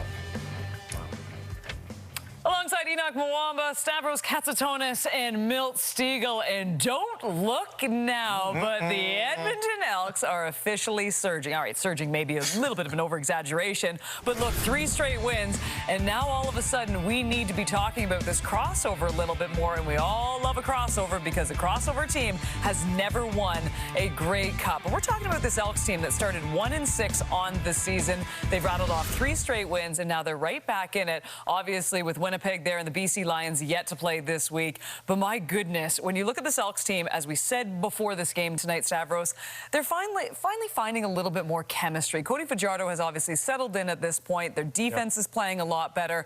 And obviously what's showing is the wins that's coming with it. Oh, yeah, and the game changer has been Cody Fajardo. He's showing that this accuracy that he has, it's sustainable. And it has been proven in this game tonight. He was 78.5% completion rate, 270 yards, 22 for 28. And I don't know if anyone had this on their bingo card, but Cody Fajardo rushing for more yards than Justin Rankin. That's why. I mean, the guy's doing it all out there. And the one blemish was the interception, but you know it wasn't enough to change the fate for the Ottawa RedBlacks. Absolutely, you hit it on the nail, Stav. This man right here completely changed this team, and we're now talking about Kate them possibly getting into the playoffs. Well, he made this happen, and everybody around him is also playing a lot better, and you have to give him the credit for it. And they have a legitimate weapon in Justin Rankin as well. They're an offense that teams have to take seriously now going down the stretch, and this is what you want. You want to have a chance at this stage in the season, and the Edmonton Elks, they're in their position right now, and they have their own fate in their own hands, Milt. Keep hope alive. That's where this team is right now. They have hope. Some weeks ago, there was no hope, but when they inserted Cody Fajardo, he gave them hope. And everyone is believing right now. And that's all you need as a team, is to have some belief. Yeah, they're still at the bottom of the West, but they have an opportunity to do some great things, and it's because of Cody Fajardo. 3 games in a row that they've won. Yes, the test is going to become now as they play the Calgary Stampeders back-to-back. If they could win one of those 2 games, you have to say this team has a great opportunity to make the playoffs. So it's exciting to see them get back in the hunt, to have an opportunity to make the playoff spot, because, as I mentioned some weeks ago, we thought they were dead in the water. Cody Fajardo definitely changed the outcome of this team. I'm with you, though. I'm watching these next 2 games against the Calgary Stampeders. A tough test, to say the least. And I don't have this kind of power, Stavros, and I know you're still playing technically. You're hired, though. Well done on the panel debut. Thank you. The newest member, everyone. I mean, it's really the panel hosts that make this easy, so thank you, guys. Did you say hosts or just host? Host. We're all host. You're with an S. Nice to have a Ticat on the broadcast. All right, Cody Fajardo, 270 yards passing in the win. He is new on SC with Kenzie Lalonde. Oh, Cody, I kind of want to start with just how the tone of this game really shifted in the final 3 minutes, seeing Opoku taken off by an ambulance. So, you knew you were going to have the ball coming out of that for yourself. Like, how do you shift mentally after a moment like that? Yeah, it's tough. When you see one of your brothers, even though he's on the other team, go down, it's hard to mentally get back into the mood. For us, we had an opportunity kind of like this against Hamilton. We went in the locker room after a lightning delay, and it was a 2nd and long as well. So, drew back on that experience. We were able to talk through some play calls. Went with the one that we felt felt most comfortable with, and Curley makes a heck of a play down the field. And so the last 4 weeks is the difference, I think, in this game. Helped us close this game out and helped us believe that even though in the third quarter when we weren't playing our best football, we knew we still had a chance, and we had found a way to finish it in the fourth. We're the first quarterback since 2018 for the Elks to win 3 straight games. So for your offense, what was the recipe for success tonight? I don't think I played my best game by any means. I'll have to take a look at the tape, but we found a way to find a way. The biggest thing, honestly, for me is when I didn't feel comfortable, like in rhythm. There's a lot of things that went wrong and different in this game. It just felt like a weird game. So I relied on my legs a little bit more and was able to extend some key drives with my legs. So this team, it found a way, and good football teams will find ways to win games, especially on the road out east. That's a tough place to play, and they were fighting, scratching and clawing for momentum, and we're trying to keep our momentum going. Last question for you, Rankin. He's just so reliable and versatile in so many ways. How does he really open the scope for you? I say it all the time. He's the flint that gets our offense going. He's the fire starter. Without him, you know, it's a little tougher sledding. But we have that thunder and lightning with him and Leak. I thought Leak played a good game as well at running back. Our offensive line did a tremendous job. We had one unfortunate sack where I was just holding on the ball, didn't want to turn the ball over there. But overall, I think the offense found a way to drive the field when we had to, get points when we had to, answer when we had to. And our defense did a great job all night of kind of keeping them, letting them go down the field, but didn't let them score touchdowns, kept them to field goals. Enjoy the win. Hey, thank you very much. Let's go back to Ottawa and hear from head coach Bob Dice, who gave an update on Daniel Opozo, who left the game in an ambulance. Not really. I know you guys got an update already, and I've got nothing since then. I was just talking to the team. Oh, I didn't see the update. So. Oh, I was told in my last thing. You know, he's obviously conscious and on his way to the hospital, you know, obviously in good hands, and you know, we say a prayer for him and see where things go from there. What kind of effect can that have on the group as a whole? You know, these guys are obviously young men, and they consider themselves family as well in that locker room. So yeah, it's going to have a mental effect. At the same time, you know, this is what we do, and we know there's certain challenges like that are going to happen, and your thoughts are always with the player, and then you go forward and guys go back to their job.